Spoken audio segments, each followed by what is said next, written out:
안녕하십니까. 자유비행 국민연대 위원장 홍상욱입니다. 제3과목 항공기상, 오늘은 챕터 1에서 3까지 강의를 하도록 하겠습니다. 어, 이 과목까지 제가 영상 제작을 하고 개인적인 일이랑 그 회사 일이 바빠서 영상을 올리지 못했습니다. 어, 제 영상 강의를 들으시는 분들한테 일단 죄송하게 생각하고요. 사과의 말씀 드리겠습니다. 제3과목 항공기상 부분은 그 챕터 1 대기의 구조 및 특성과 그 다음에 챕터 2 그리고 기온과 기압, 그 다음에 챕터 3 바람과 지형, 이렇게 세 개의 챕터를 가지고 강의를 할 거고요. 제3과목의 2편에서는 나머지 챕터를 같이 공부해 보도록 하겠습니다. 첫 번째는 우리 요약본에서 보셨듯이 대기의 구조 및 특성에 관한 겁니다. 대륙권, 성층권, 중간권, 열권, 외기권, 이렇게 5개의 대기 구조를 갖고 있고요. 그 다음에 공기 최적비 외워두셔야 됩니다. 질소가 78%, 산소가 20.8%, 아르곤이 0.8, 수증기 0.4, 그리고 나머지가 소량 존재하는 대기에 저희가 살고 있습니다. 표준 대기에 대해서 시험에 상당히 많이 나옵니다. 해면고도 기준고도는 0이죠. 그 다음에 표준 대기압에 의한 압력고도를 해면고도라고 합니다. 해면기압은 표준 대기압은 혹은 해면기압은 760mm Hg, 29.92 인치 Hg, 1013.25 헥토파스칼입니다. 자, 요거 쭉 해갖고 숫자 하나 틀리게 하고 시험에 상당히 많이 나옵니다. 그 다음에 이 표준 대기 온도, 기준 온도는 15도예요. 섭씨 15도. 화씨로 나오면 여기다가 화씨에 대한 계산식을 대입하시면 됩니다. 해면 공기 밀도는 이거 가끔 시험에 나오는데 0.00125g per 세제곱센티미터입니다. 그 다음에 또 시험에 많이 나오는 거, 요 기온감률. 예. 킬로미터, 즉 1000m당 6.5도씩, 그 다음에 1000피트당은 2도씩이에요. 시험 문제 피트로 나오는지 아니면 미터 혹은 킬로미터로 나오는지 잘 보시고 2도씩 기온감률이 생기는지 6.5도씩 생기는지 꼭 확인을 하셔야 됩니다. 그리고 계산을 하시면 됩니다. 자, 대륙권에서는 이렇게 저희 항공기들이, 일반적인 항공기들이 비행을 하는 곳이 대륙권이에요. 대륙권은 그 태양 복사열에 의해서 지표면이 울룩불룩하게 생겼잖아요. 그래서 그 태양열을 받아서 복사하는 그 복사 에너지가 다르게 돼요. 그래서 그 달라지는 복사 에너지에 의해서 온도의 편차가 발생하고, 온도의 편차가 발생하게 되면 공기의 밀도가 변하게 되고, 결국은 공기의 기압이 변해서 바람이라는 걸 일으키게 됩니다. 그래서 바람이 있는 곳은 바로 이 대륙권이에요. 다음은 성층권인데, 성층권에서 운항하는 항공기들은 제한되어 있어요. 이런 스파이기들, 군용 스파이기, 이런 것들이 성층권에서 운행을 하고, 요 대륙권계면, 이제 대륙권과 성층권의 요 경계선을 대륙권계면이라고 해요. 그다음에 성층권과 중간권의 또 경계면을 성층권계면, 중간권과 열권의 경계면을 중간권계면, 그 다음에 뭐 열권계면, 뭐 이렇게 나뉩니다. 그래서 이제 전리층, 오로라, 유성, 그래갖고 요런 것들이 발생하는 곳은 열권이에요. 그 여기에서는 무전이 안 되게 되겠죠. 전리층이기 때문에. 그 다음에 요 대륙권에서 오존층의 일정 부분, 예, 여기에는 기온감률이 적용되지 않는, 오히려 기온이 상승하는 구간이 있어요. 자, 그건 나중에 배우고. 자, 그 다음에 기구가 날아다니는 곳, 예, 여기 성층권까지고요. 그 다음에 미사일, 뭐 ICBM이나 핵탄두도 이제 미사일, 뭐 이런 것들은 중간권입니다. 예, 로켓 추진 발사체 중간권이에요. 자, 여기 오존층에 보면 이렇게 일정 부분에 그 온도가 상승하는 부분이 있는데 그건 뒤에서 배우게 될 거고요. 자, 대기 구조 및 특성, 대기 성질과 순환, 대기의 구성은 지구를 에워싼 기체로 각종 가스 혼합물이 있는 게 바로 대기예요. 이 대기의 분포는 고도에 따라 물리적인 특성이 다릅니다. 뭐 아까처럼 전리층도 있고, 그 다음에 기온감률이 적용되는 뭐 1000m당 6.5도씩 기온이 저하되고, 그 다음에 그 뭐죠? 그 피트당 1000피트당 2도씩 기온이 저하되는 이런 이렇게 그 물리적인 특성이 다소 다르는 그 대기가 분포되어 있어요. 대기의 주성분은 질소고요. 78% 아까 배웠죠. 산소 20.8%. 자, 고도 80km 이내에서는 일정 비율로 분포합니다. 자, 대기의 구성은 자, 아까 보셨듯이 질소가 78% 가장 많죠. 그 다음에 산소가 20.8%, 그 다음에 아르곤이 0.8, 기타 0.4%로 이루어져 있어요. 오타 나왔네요. 아르곤이 아니라 아르곤입니다. 예, 다음 대기권의 구분은 아까 봤던 거 다시 한번 볼게요. 대리권, 성층권, 중간권, 열권, 외기권 이렇게 나뉘고요. 자, 아까 화학적, 광학적 반응 이렇게 일으켜요. 위로 이제 이 대기권에서는 물리적 요소가 다 다르다고 했죠.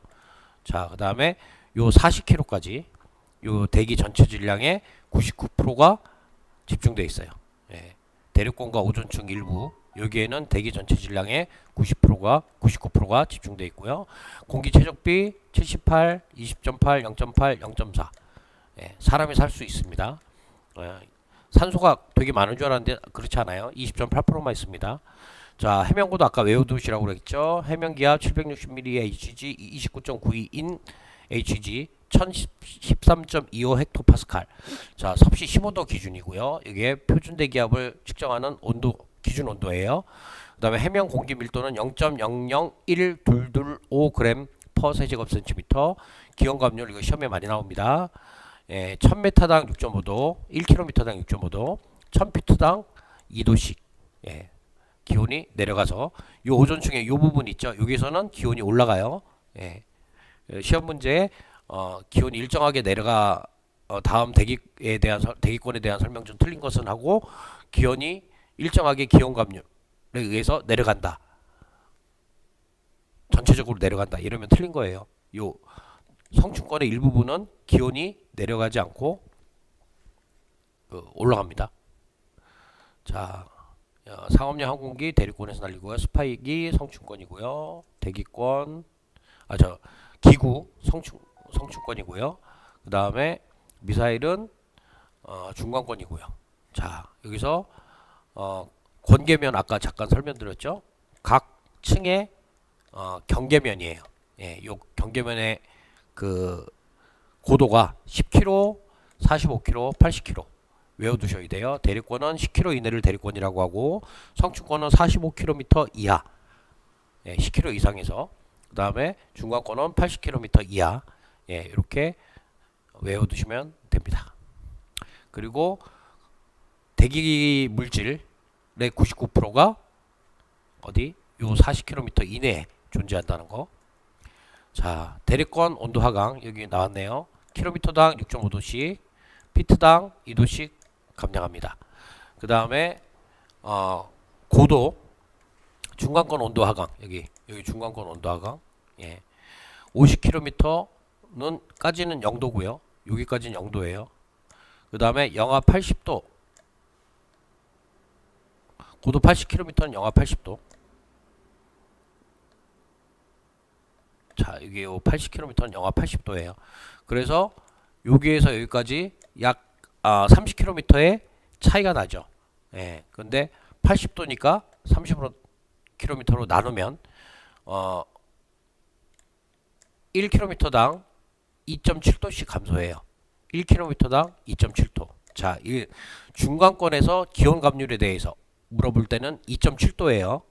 대리권에서 기온 감률에 대해서는 6.5도예요. 자, 요거 헷갈리게 시험 문제 나옵니다. 어, 중간권의 기온감률을 물어보는지 대륙권의 기온감률을 물어보는지 확인하시기 바랍니다. 다음. 자, 대기의 구조. 예, 트로포스피어 대륙권이죠. 지표면으로부터 자 10에서 15, 평균 12km, 극지방은 11km, 적도는 16에서 18, 중위도는 6에서 10. 이렇게 고도가 다른 이유는 지구가 이렇게 타원형이기 때문에 그래요. 그래서 요 적도 지방은 지름이 가장 크잖아요. 그래서 원심력이 많이 생기죠. 그래서 대기가 바깥을 공기 외쪽, 그러니까 우주 쪽으로 퍼져요. 그래서 고도가 16에서 18km입니다. 예. 대부분의 기상변화, 수증기 0에서 5% 포함이 되어 있는 대부분의 기상변화, 안개, 비, 구름, 얼음, 우박 등이 어디에서? 대륙권에서 일어나요. 예, 그 다음에 이게 대륙권에서 이런 그 기상변화가 일어나는 게 그 수증기 때문이에요. 수증기 0에서 5%를 포함하고 있는 이 수증기 때문에 안개, 비, 구름, 얼음, 우박 이런 것들이 존재하게 됩니다. 고도에 따른 기온감률 예, 계속 나오죠. 피트당 1000피트당 2도, 그다음에 1000m당 6.5도. 자, 어디서? 대륙권에서. 예, 중간권은 다르죠. 태양풍 사열에 의한 음의 온도 구배율을 형성합니다. 즉, 지표에 반사되는 태양열이 위로 올라갈수록 열 전도가 덜 되겠죠. 그러니까 온도가 이제 떨어지겠죠. 그래서 예, 우리 딸이 물어보네요. 아빠 회사냐고.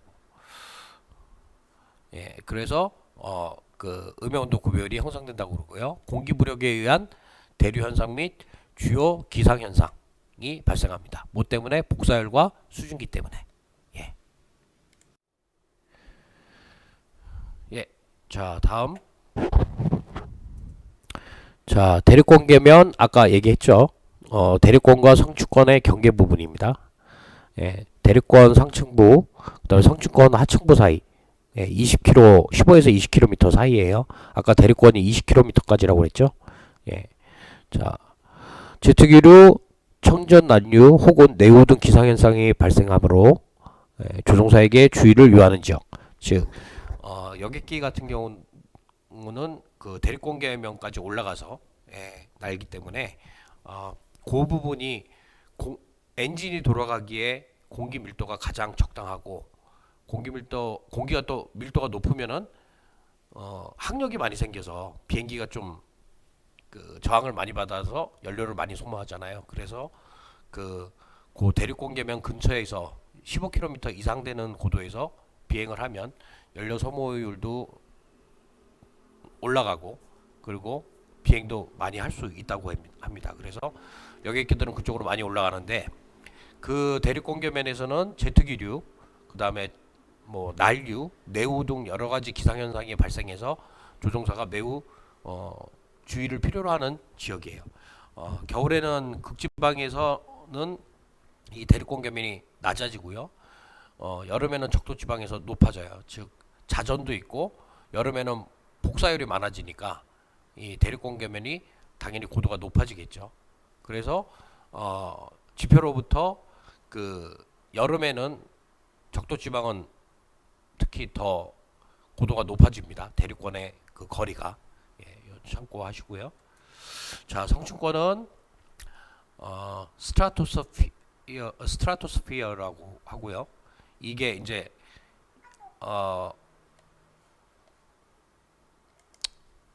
스트라토스피어라고 하고요. 그 지구 표면으로부터 20에서 50km까지 예, 여기를 성층권이라고 해요. 그 오존층이 분포된 곳이 20에서 30km 정도까지인데 25km까지는 온도가 일정하고요.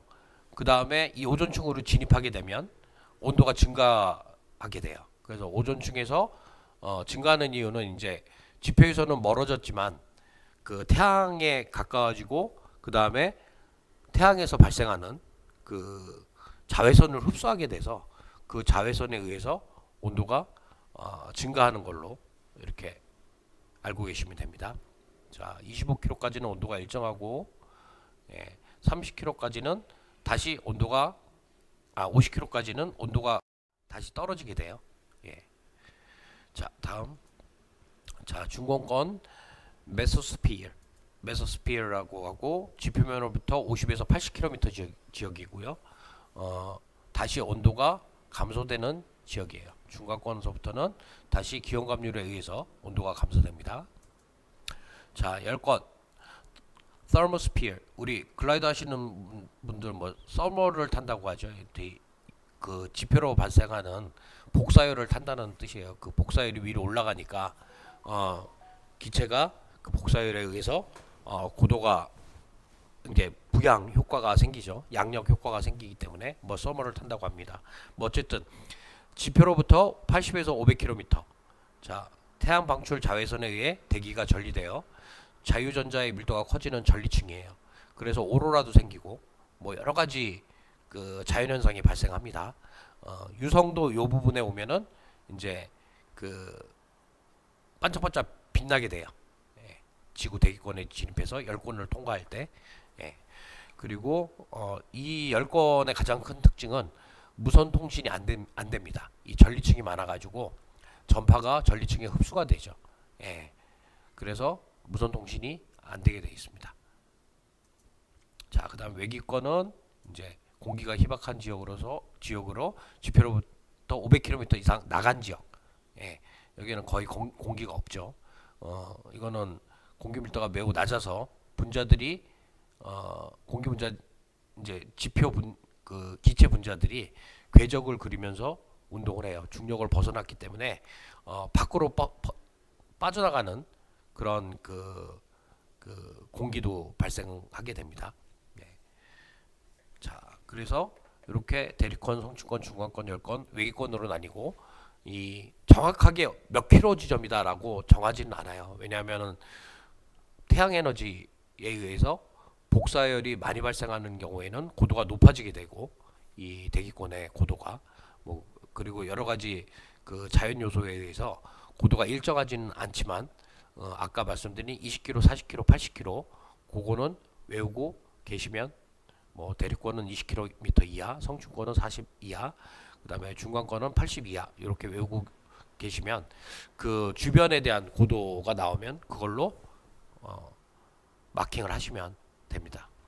뭐 고도에 대한 문제가 한 번인가 나왔어요. 대륙권은 각 대기에서 각 공계면에 따른 고도를 틀리게 나열한 것은 그래갖고 대륙권 20km, 뭐 성층권 뭐 40km, 중간권 80km 뭐 이런 식으로 해가지고 나왔던 적이 있습니다. 자, 다음. 자, 국제표준대기는 International Standard Atmosphere라고 해서 ISA라고 합니다. 이거 뭐 그 약자가 시험에 뭐 가끔 나오는데 꼭 한글이 붙어있기 때문에 영어로 이렇게 보실 필요는 없지만 그래도 좀 유식해 보이시려면 영어를 외워두시면 나중에 쓰기가 쓰실 수 있으니까 그냥 참고만 하시고. 자, 표준대기 스탠다드 앰모스피어라고 하고 이 표준대기는 항공기 비행 성능에 영향을 주는 요소들이 있죠. 자, 대기의 물리적 상태, 기온, 압력, 공기 밀도, 이런 것들이 항공기 비행 성능에 영향을 주는 요소예요. 그 다음에 시간, 장소, 고도에 따라 변화. 그 시간이란 말은 결국은 태양열 에너지에 따라서 시간, 장소, 고도에 따라 변화가 온다는 뜻이에요. 자, 여기 좀 바뀌긴 했는데 표준대기 요거 아까 전에 우리 많이 봤던 거라서 자, 기준고도 0이 되는 곳이고요. 760mm Hg 29.92 뭐 이렇게 보세요. 지금 세 번째 하는 거기 때문에. 자, 1000m당 6.5도씨 기온 낮아진다는 거 기억해 주시고요. 국제 민간 항공기구 ICAO에서 국제 합의된 ISA 바로 국제 표준대기 규정 필요성을 제기했어요. 그래서 이런 것들이 표준 대기압이라는 게 나오게 됐습니다. 자, 그래서 기압, 온도, 밀도 기준 규정이 필요하게 됐고요. ISA 측정 위치는 평균 중위도, 중위도 지역에서 해변 고도의 성층권 하부의 대륙권 대기를 기준으로 측정합니다. 성층권 하부의 대륙권 대기를 기준으로. 왜냐하면 비행기가 대륙권 이내에서만 날기 때문에. 자, 중위도 지역에서 대륙권 교면까지 높이 11km 높이까지 기온 감소율 랩스 레이트라고 하는데 미터당 1000m당 6.5도씩 1000피트 2.5도씩 하강한다는 거 기형감률이죠. 자, 성층권은 마이너스 56.5도로 일정기온이 유지돼요. 예. 자, 표준계에 의해 압력고도 0이 되는 기준고도는 해면고도라고 하고 해수면이라고 하고 표준대기압 1기압 즉 1 atm 예, 요 단위를 외워두시기 바랍니다. 1 atm 예. 자, 여기서 시험에 나올 거는 뭐 기온감률 정도 예, 이 정도 나옵니다. 물론 요 치수 외우고 계셔야 되고요. 이것도 시험에 나오고요. 예, 이렇게 예. 기준온도 섭씨 15도라는 거. 뭐 요 세 가지 정도가 시험에 나올 만한 거네요. 자, 대기의 열운동에 대해서 알아보겠습니다. 우리 많이 초등학교 때 배웠던 것 같은데 전도, 분자 운동을 통한 에너지 전달 방법을 얘기하고요. 물질의 이동 없이 물질 내부 열이 고온부에서 저온부로 이동하는 현상. 뜨거운 부분에서 낮은 차가운 부분으로 이동해서 차가운 부분도 결국은 따뜻해지는 이런 걸 전도라고 합니다. 그다음 대류, 이건 컨벡션이라고 하고요. 유체 운동 통한 에너지 전달 방법인데 그 유체 운동이 뭐냐면 공기, 예, 공기가 밑에서 가열이 돼서 위로 올라가는 거 이런 걸 대류라고 합니다. 대류는 자유대류 현상이랑 강제대류 현상이 있고요.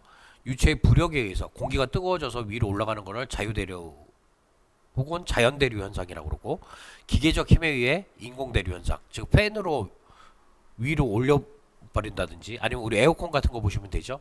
에어컨 틀면은 전체적으로 시원해 주잖아요. 강제대류입니다. 그다음 이류는 네, 이류 뭐 영어가 틀렸습니다. 자, 이류 현상은 유체 운동, 즉 대류 현상에 의한 에너지 전달 방법을 얘기하는데 수평 방향의 유체 운동에 의한 에너지 수평, 에너지 수송, 즉 수평, 수직이 아니라 수평 방향에 의한 에너지 수송을 예, 이류라고 해요. 예. 예. 자, 이류는 유체 운동 통한 에너지 전달 방법인데 무슨 방향? 수평 방향. 예. 수평 방향이라고 하고 이 이류는 영어로 어드벡션이라고 해요. A D 어드벡션. 예, 이걸 이류라고 합니다. 예. 어드벡션. 그다음에 복사는 그 라지에이션이라고 해요. 영어를 제가 이걸 고치지를 못했어요. 죄송합니다. 라지에이션. 예. 이거를 복사라고 합니다. 라지에이션. 자, 이거는 물체에서 방출되는 전자파를 총칭하는 거고요. 전달 매체 없이 전자기파 에너지를 전달하는 방식이에요. 자, 여기서 대기의 열운동은 네 가지가 있다는 거. 전도, 대류, 이류, 복사. 요거를 좀 간략하게 표기를 하면 이렇게 돼요. 자, 전도는 여기 지금 물체가 접촉돼 있죠. 요 뜨거운 데에서 기온이 낮은 곳으로 열이 이동하는 걸 전도라고 하고요. 그 다음에 유체 운동 에너지 여기서 이제 가열이 되니까 열이 나오잖아요.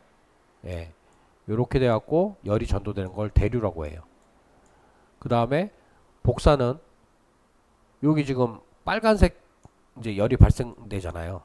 예, 요게 그 에너지가 물체에서 에너지가 발생되는 거잖아요. 이 전자파에 의해서 그 전달 매체 없이 에너지가 전달되는 것을 복사라고 합니다. 자, 이거는 지구의 에너지 전달 방식을 보여주는 그래픽이에요. 뭐 그냥 참고만 하십시오. 예, 뭐 이렇게 에너지가 전달되는 겁니다. 자, 이류는 수평 방향, 예, 어드벡션이라고 하고 수평 방향의 유체 운동에 의한 에너지 수송을 얘기하는. 요것도 그 만약에 여기서 바람이 이렇게 나온다고 그러면 예, 요게 이류예요. 요즘은 이 난로에 보면은 팬이 붙어 있죠, 상부에. 그래서 바람이 불어갖고 이렇게 바깥으로 열이 전달이 되는데 이걸 이류라고 합니다. 수평으로 전달되는 거. 자, 기상 요소와 해수면에 대해서 알아보겠습니다. 기상 표현 7대 요소. 기습, 기강, 구시박. 기온, 습도, 기압, 그 다음에 강수, 구름, 시정, 바람. 첫 글자만 따서 외우세요. 기상 표현 7대 요소는 기습, 기강, 구시박. 해수면과 수준 원점. 자, 해수면은 표준 고도와, 그러니까 표고와 고도의 기준이 평균 해수면이에요. 중위도 지방에서 아까 앞장에서 배우신 것처럼 중위도 지역에서 측정한 그 평균 해수면. 우리나라 평균 해수면은 어디예요? 인천만. 이거 시험에 한번 나왔어요. 우리나라의 평균 해수면을 측정하는 지역은 어디입니까? 인천만의 해수면. 이거를 수준 원점이라고 해요. 자, 원래 해수면 기준 해수면은 그 중위도 지역에서 측정하는 거고, 우리나라의 그 표고 고도의 기준은 인천만. 인천만 해수면이에요. 자, 다음은 제3과목 항공기상의 두 번째 장 기온과 기압에 대해서 배워보겠습니다. 자, 이것도 우리 그 요점 정리한 거 먼저 볼게요. 뭐 잘못 표시했네. 자, 기온과 기압. 기온의 단위는 섭씨와 화씨는 아니고요. 자, 0도에서 100도씨까지 어는 점과 끓는 점을 구분하고요. 화씨는 32도에서 212도. 자, 요걸 이제 100등분 해요. 0도에서 100도를. 그 다음 화씨는 180등분을 해요. 그래서 숫자가 다른 겁니다. 그래서 1표준기압, 아까 ATM 다리 외우라고 그랬죠. 760ml HG 1.01325 1013.25 헥토파스칼. 그 다음에 1ml바는 1 헥토파스칼. 뭐 이걸 계산하는 문제는 안 나와요, 저희 시험에는. 근데 맞게 짝져진 문제는 나옵니다. 1표준기압 760ml HG, 그 다음에 1.031호 0.25 헥토파스칼. 뭐 요거는 시험 문제 나와요. 자, 바람. 태양에너지에 의한 지표 불규칙 가열로 발생한 온도차의 발생. 그래서 기압차가 발생하고 바람이 발생합니다. 기압이 고기압에서 저기압으로 흐르는 이유가 고기압인 곳에 그 공기 밀도가 높아지고 가열이 돼서 공기 밀도가 높아지고, 그래서 공기 밀도가 낮은 저기압 쪽으로 움직이는 거예요. 자, 전향력 코리올레의 힘인데 이 아마 많이 들어보셨을 거예요. 그 과학 시간에 지구 자전에 의해서 지구 자전에 대한 지표면의 운동 질량체, 즉 지구가 이렇게 동그랗게 돼 있잖아요. 여기에 물건이 하나 있어요. 사람이 서 있다고 하면 이 물건이 움직이고 있다. 어떤 일정 방향으로.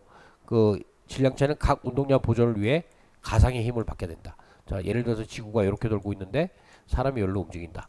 그러면은 지구가 이렇게 도니까 이렇게 힘을 받게 되죠. 이 가상의 힘을 코리올리의 힘이라고 합니다. 자, 속도는 제로예요. 방향만 있어요. 방향만, 이렇게 코리올리의 힘은 방향만 존재합니다. 풍속 단위는 미터 퍼 세클, 킬로미터 퍼 아워, 마일 퍼 아워, 킬로노트. 이거 시험에 가끔 나와요. 풍속 단위에 대해서. 다음에 풍속 단위가 아닌 것은 이렇게 단순하게는 안 나오고,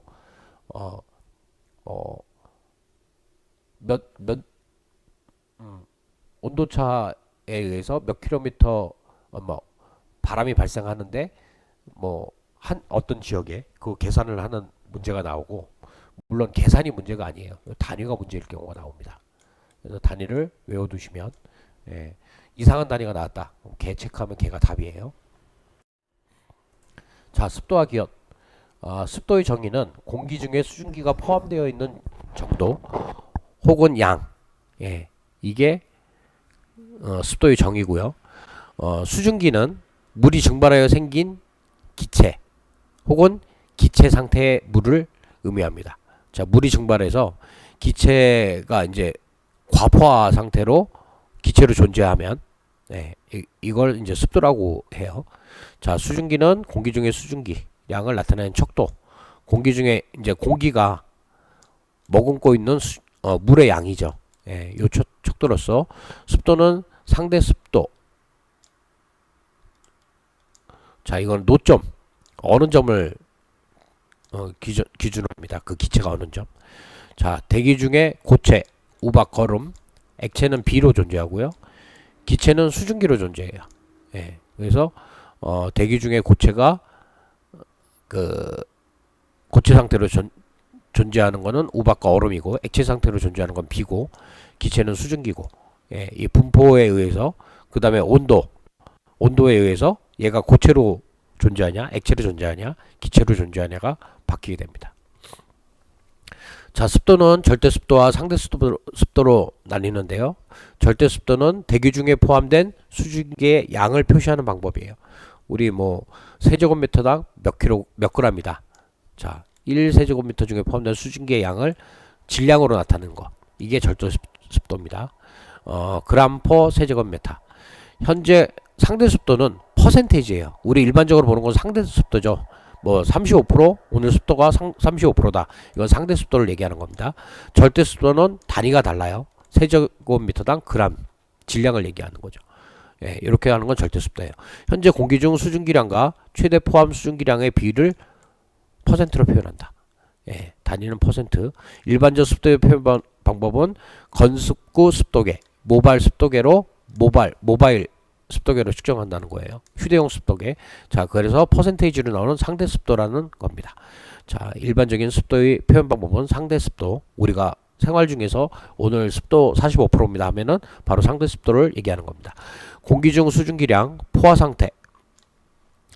그 다음에 상대 습도가 100%일 때는 포화 상태고요. 불포화 상태. 상대 습도가 100% 이하일 때는 불포화 상태라고 합니다. 자, 공기 중 수증기량은 포화 상태와 불포화 상태로 나뉘는데, 상대 습도가 100%일 땐 포화 상태, 100% 이하일 때는 불포화 상태. 자, 상대 습도 영향 요소. 상대 습도는 온도와 밀접한 관계가 있죠. 온도가 높으면은 공기 중에 습도가 증발이 돼서, 그러니까 없어져서 건조하게 되고, 온도가 낮으면 다습하게 돼요. 예, 그래서 온도가 낮게 되면 그러니까 노점이 낮아져서, 수증기의 노점이 낮아져서 공기 중에 많이 포함되게 돼요. 그래서 다습하게 됩니다. 예. 자, 다음 수증기 상태 변화. 자, 우리 이거 자연 시간에 초등학교 때 많이 배운 거죠. 증발, 응결, 융해, 승화로 나뉘고요. 증발은 액체에서 기체로 되는 거. 그다음 응결은 액체에서 고체. 그다음에 융해는 고체에서 액체로 녹는 거. 그다음 승화는 액체를 거치지 않고 바로 고체 기체 상호 변환하는 걸 승화라고 해요. 자, 여기 보시면 예. 요 파란색은 열을 방출하는 거고요. 빨간색은 열을 흡수하는 거예요. 자, 물인 상태에서 열을 방출하게 되면 얼음이 되죠. 예. 여기서 다시 열을 방출을 하면 어떻게 되죠? 예. 얼음에서 열을 방출을 하면은 승화가 돼요. 방향이 바뀌었네. 자, 그 다음에 열을 흡수하게 되면은 얼음에서 액체가 되고요. 여기서 더 흡수하게 되면 기화가 돼서 수증기가 돼요. 자, 수증기 상태에서 다시 고체로 내려가고, 예, 뭐 이렇게 순환을 합니다. 자, 얼음에서 열을 흡수하면은, 자, 얼음을 공기 중에 놔두면 이렇게 모락모락 김이 피어나잖아요. 드라이 아이스 같이. 이걸 승화라고 합니다. 자, 열을 흡수하면 승화가 되는 거고, 자, 수증기에서 열을 방출을 하면 얼음, 즉 고체, 눈이 되는 거죠. 눈과 우박이 되는 거예요. 예, 제가 설명을 잘못했습니다. 눈과 우박이 되는 겁니다. 예, 그림 보시고 뭐 이런 과정이 있다. 예, 수증기의 상태 변화 과정이 있다는 거 뭐 보시면 알죠. 다 옛날 배웠으니까. 자, 응결핵, 응축핵. 이거는 이제 온도 변화에 의해서 대기 중 가스 혼합물, 뭐 소금, 먼지, 연소, 부산물 등으로 물과 친화력을 갖고 있는 그 공기가 포화돼서 응축 혹은 승화를 유도하는 거. 이 응결핵, 응축핵이 생기게 되죠. 그 다음에 온도에 따라 수증기가 승화 혹은 응결할 때 크기가 커지죠. 눈이나 우박으로 되잖아요. 수증기가. 그래서 크기가 커지고 산업발달 지역의 잦은 안개 발생은 풍부한 응축핵이 원인이다. 자, 산업발달 지역에는 매연이 많이 나오잖아요. 배기가스가. 그만큼 그 응축핵이 많아지는 거죠. 원인이 많아지는 거예요. 그래서 걔가 공기랑 결합해서 안개가 되는 겁니다. 예. 자, 다음. 자, 관행각수. 이거 저희 비행과 밀접한 관계가, 뭐 우리 비행 말고 진짜 비행기와 밀접한 관계가 있는 단어입니다. 관행각수. 자, 관행각수의 정의는 0도씨 온도에서 응축되거나 액체 상태인 물방울을 얘기합니다. 예, 0도씨 온도에서 응축되거나 액체 상태인 물방울. 예, 이 물방울이 공기 중에 떠 있게 되면은 이제 관행각수가 되죠. 자, 관행각수 결빙. 노출 표면과 충돌에 의해 결빙됨. 항공기 착빙의 원인. 자, 이 착빙이 바로 관행각수와 매우 깊은 관계가 있습니다. 자, 원래는 과포화 상태의 수증기로 공기 입자로 있는데 이게 비행기가 지나가면 요게 이제 부딪히게 됐죠. 날개나 동체에. 그렇게 되면 착빙이 돼요. 이게 노출된 표면과 충돌하면서 노출 표면도 온도가 낮을 거 아니에요. 그러면서 얘가 고체화가 되는 겁니다. 예. 관행각수 분포 온도는 0도에서 15도씨. 예. 하늘 위로 올라가면은 그 영하 15도에도 수증기 상태, 구름의 상태로 있는 경우가 있어요. 예. 요런 걸 얘기하는 거고요. 얘가 이제 비행기나 여러 가지 그 하늘에 날아다니는 물체와 착빙이 되면 예.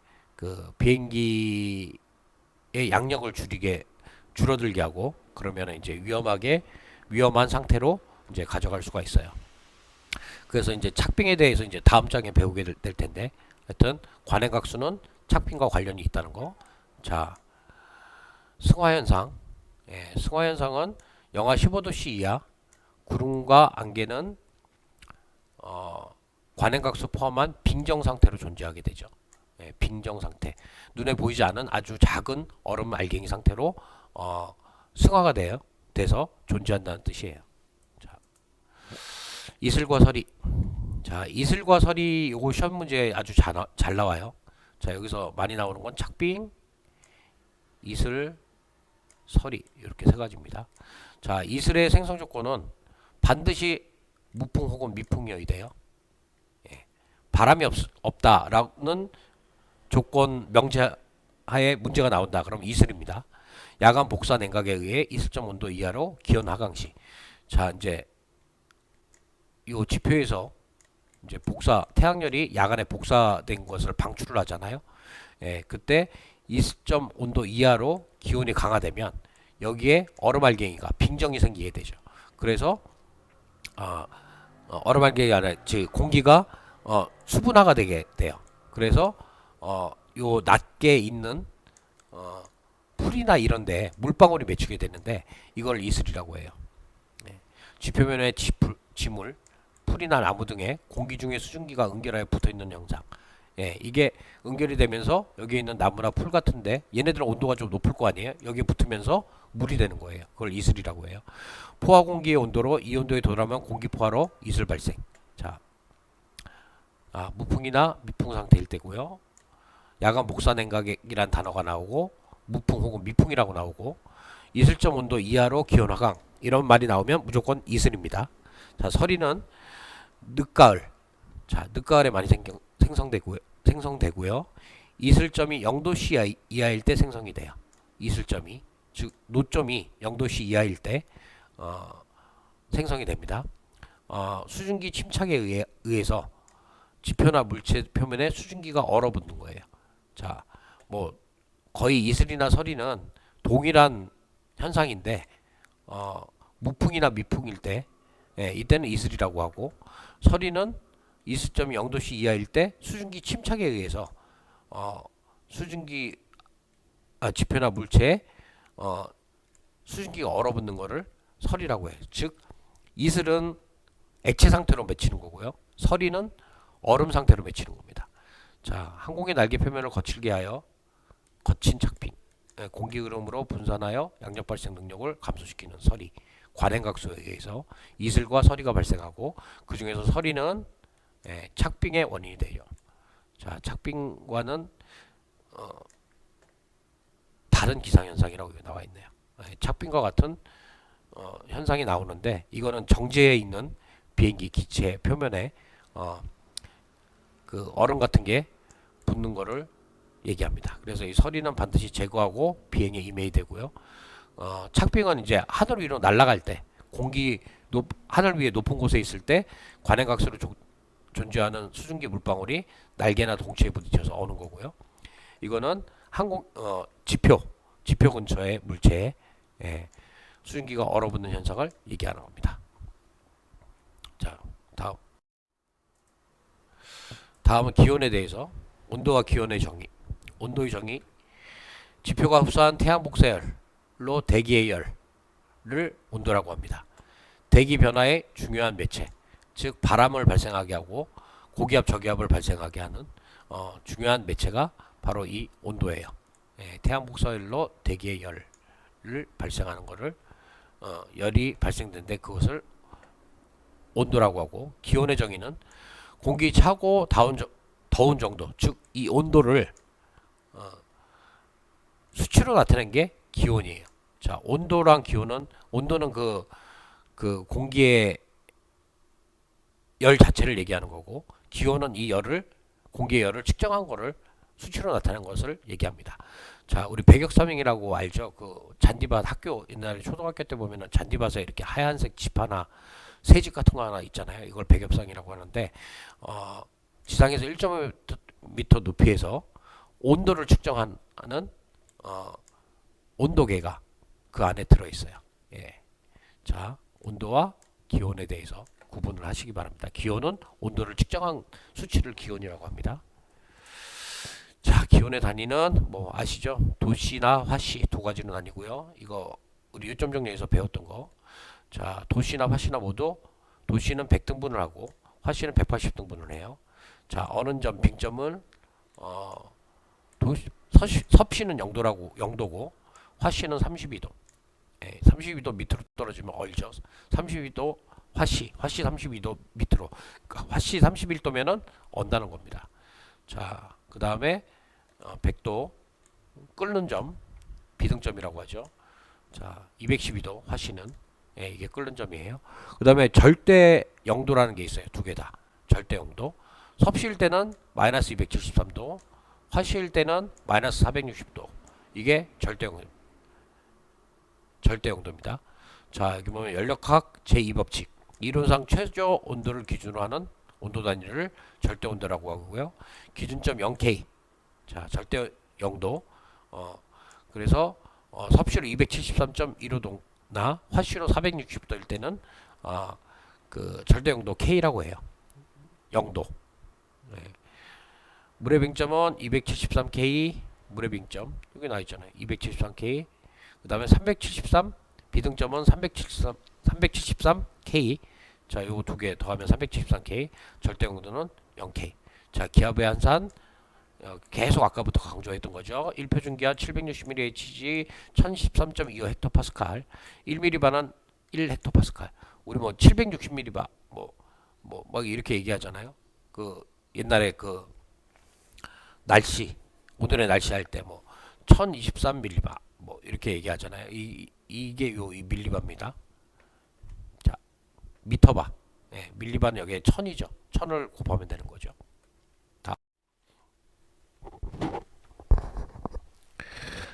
다음은 자, 온도 환산법. 자, 온도 환산법. 섭씨와 화씨를 환산하는 방법이에요. 뭐 시험에 자주 나오지는 않지만 그래도 한번 알아두시면 좋을 듯합니다. 자, 섭씨와 화씨. 화씨는 섭씨 온도에 5분의 9를 곱하시고 32를 더하시면 됩니다. 그 다음에 섭씨는 9분의 5를 곱하고 32도를 빼시면 됩니다. 화씨 32도를 빼시면 돼요. 자, 기온 측정은 지표면 공기온도 예, 백엽상 아시죠? 백엽상에서 측정한 공기 온도가 기온이 되는 거고요. 그 다음에 기상 관측기구 라디오미터를 설치해서 원격 조정에 의해 상층부 온도 측정하는 방식입니다. 예, 이거는 항공 분야에서 측정하는 방식이고요. 그 다음에 항공기 온도 측정. 이거는 그 기체 외부에 탐침 온도계를 설치해서 예, 마찰과 압축 온도 변화를 미반영한 상태로 예, 대기 온도를 측정합니다. 우리 비행기 보면 이렇게 뾰족하게 날개 같은데 이렇게 튀어나온 거 있죠. 예, 이걸 가지고 예, 온도도 측정하고 압력도 측정하고 뭐 여러 가지를 합니다. 탐치 온도계 마찰, 압축 오차, 수정. 자, 외기 온도. 자, 지시 온도와 외기 온도가 있고요. 예, 뭐 IAT, OAT가 있는데 이건 뭐 저희 초경량 비행 장치에서는 뭐 이런 거는 별로 시험에 나오지 않아요. 다음 온도와 열. 열을 양적으로 표시한 거를 열량이라고 합니다. 물질 온도의 상승에 따라 흡수할 수 있는 열의 양을 계측. 예. 자, 열의 이동 경로, 온도가 높은 곳에서 낮은 곳, 뭐 알고 있죠? 전도, 예. 뭐 라지에이션도 있고, 뭐 여러 가지가 있습니다. 화학 반응 시 흡수 혹은 방출되는 온도 변화를 얘기하고요. 예, 다음 그 비열에 대해서 볼게요. 비열은 요게 시험에 가끔 나오더라고요. 비열. 비열은 요 명칭에 대해서 물질 1g의 온도를 1도씨 올리는데 필요한 열량을 비열이라고 해요. 예, 그래서 요 풀이 자체가 시험에 나오더라고요. 물질 1g의 온도를 1도씨 올리는데 필요한 열량은 1번 비열, 현열, 잠열 뭐 이런 식으로 나옵니다. 자, 그 다음에 현열은 온도계로 측정되는 열량. 예, 물질 온도 변화를 일으키는데 필요한 열량. 예, 이거를 현열이라고 해요. 현재 열. 예, 그 다음에 잠열. 기체 상태에서 액체 혹은 고체 상태로 변할 때 예, 방출하는 열 에너지. 예, 상태 변화에 매우 중요한 요소를 일으키는 잠열. 예, 그러니까 물체의 성질을 변하게 하는 예, 그때 발생하는 열 에너지를 잠열이라고 그래요. 고체, 액체, 기체 이렇게 변할 때는 열 에너지를 흡수하고요. 예. 그 다음에 기체, 액체, 고체로 할 때는 열 에너지를 방출해서 냉각이 되는 거죠. 그 다음에 비등점. 액체의 표면과 내부에서 기포 발생하면서 끓기 시작하는 온도. 예. 그 뭐 물 같은 경우는 100도씨에서 끓기 시작하잖아요. 그래서 이거를 비등점. 예. 1기압 순수물의 비등점은 100도씨. 자, 물이 얼거나 얼음이 녹기 시작할 때의 온도 요거를 빙점. 예, 비등점이랑 빙점 우리 앞에 그 섭씨랑 화씨 설명할 때 있었던 거죠. 1기압 순수물의 빙점은 0도씨. 예, 그래서 온도와 열에 대해서 알아봤습니다. 자, 온도 변화의 요인. 예, 온도 변화의 요인은 뭐 그 지구상에서 온도 변화의 요인은 뭐 일일 변화, 계절 변화, 위도에 의한 변화 이렇게 뭐 세 가지는 아니고요. 일일 변화는 당연히 지구 자전 현상에 의해서 낮에는 태양 복사율로 대기 온도가 상승하고 밤에는 태양이 없어지니까 온도가 하강하겠죠. 예, 그걸 일일 변화. 양지는 태양 방사로 열을 획도하고 음지는 지형 복사로 열을 상실해요. 그러니까 지구 자체 온도를 얘기하는 거죠. 낮에는 태양이 방사되고 그 다음에 지형 복사보다 태양 방사가 더 크게 됐겠죠. 예. 태양이 방사돼서 지표가 열을 흡수하는 치수가 그 지형이 태양열을 복사하는 치수보다 높아요. 예. 그래서 태양 방사가 높을 때 그 다음에 지구가 가열이 되고요. 밤에는 지형 복사가 크죠.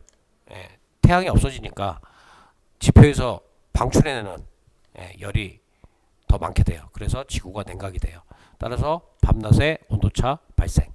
밤과 낮의 온도차가 발생하니까 기압이 달라지고 온도가 달라지니까 공기 밀도가 달라지고 그 다음에 기압이 달라져서 바람이 불게 됩니다. 자, 계절 변화, 지구 공전 현상.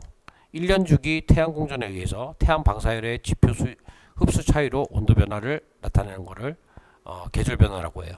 그러니까 하루하루를 측정한 게 아니라 계절별로 측정을 한 거죠.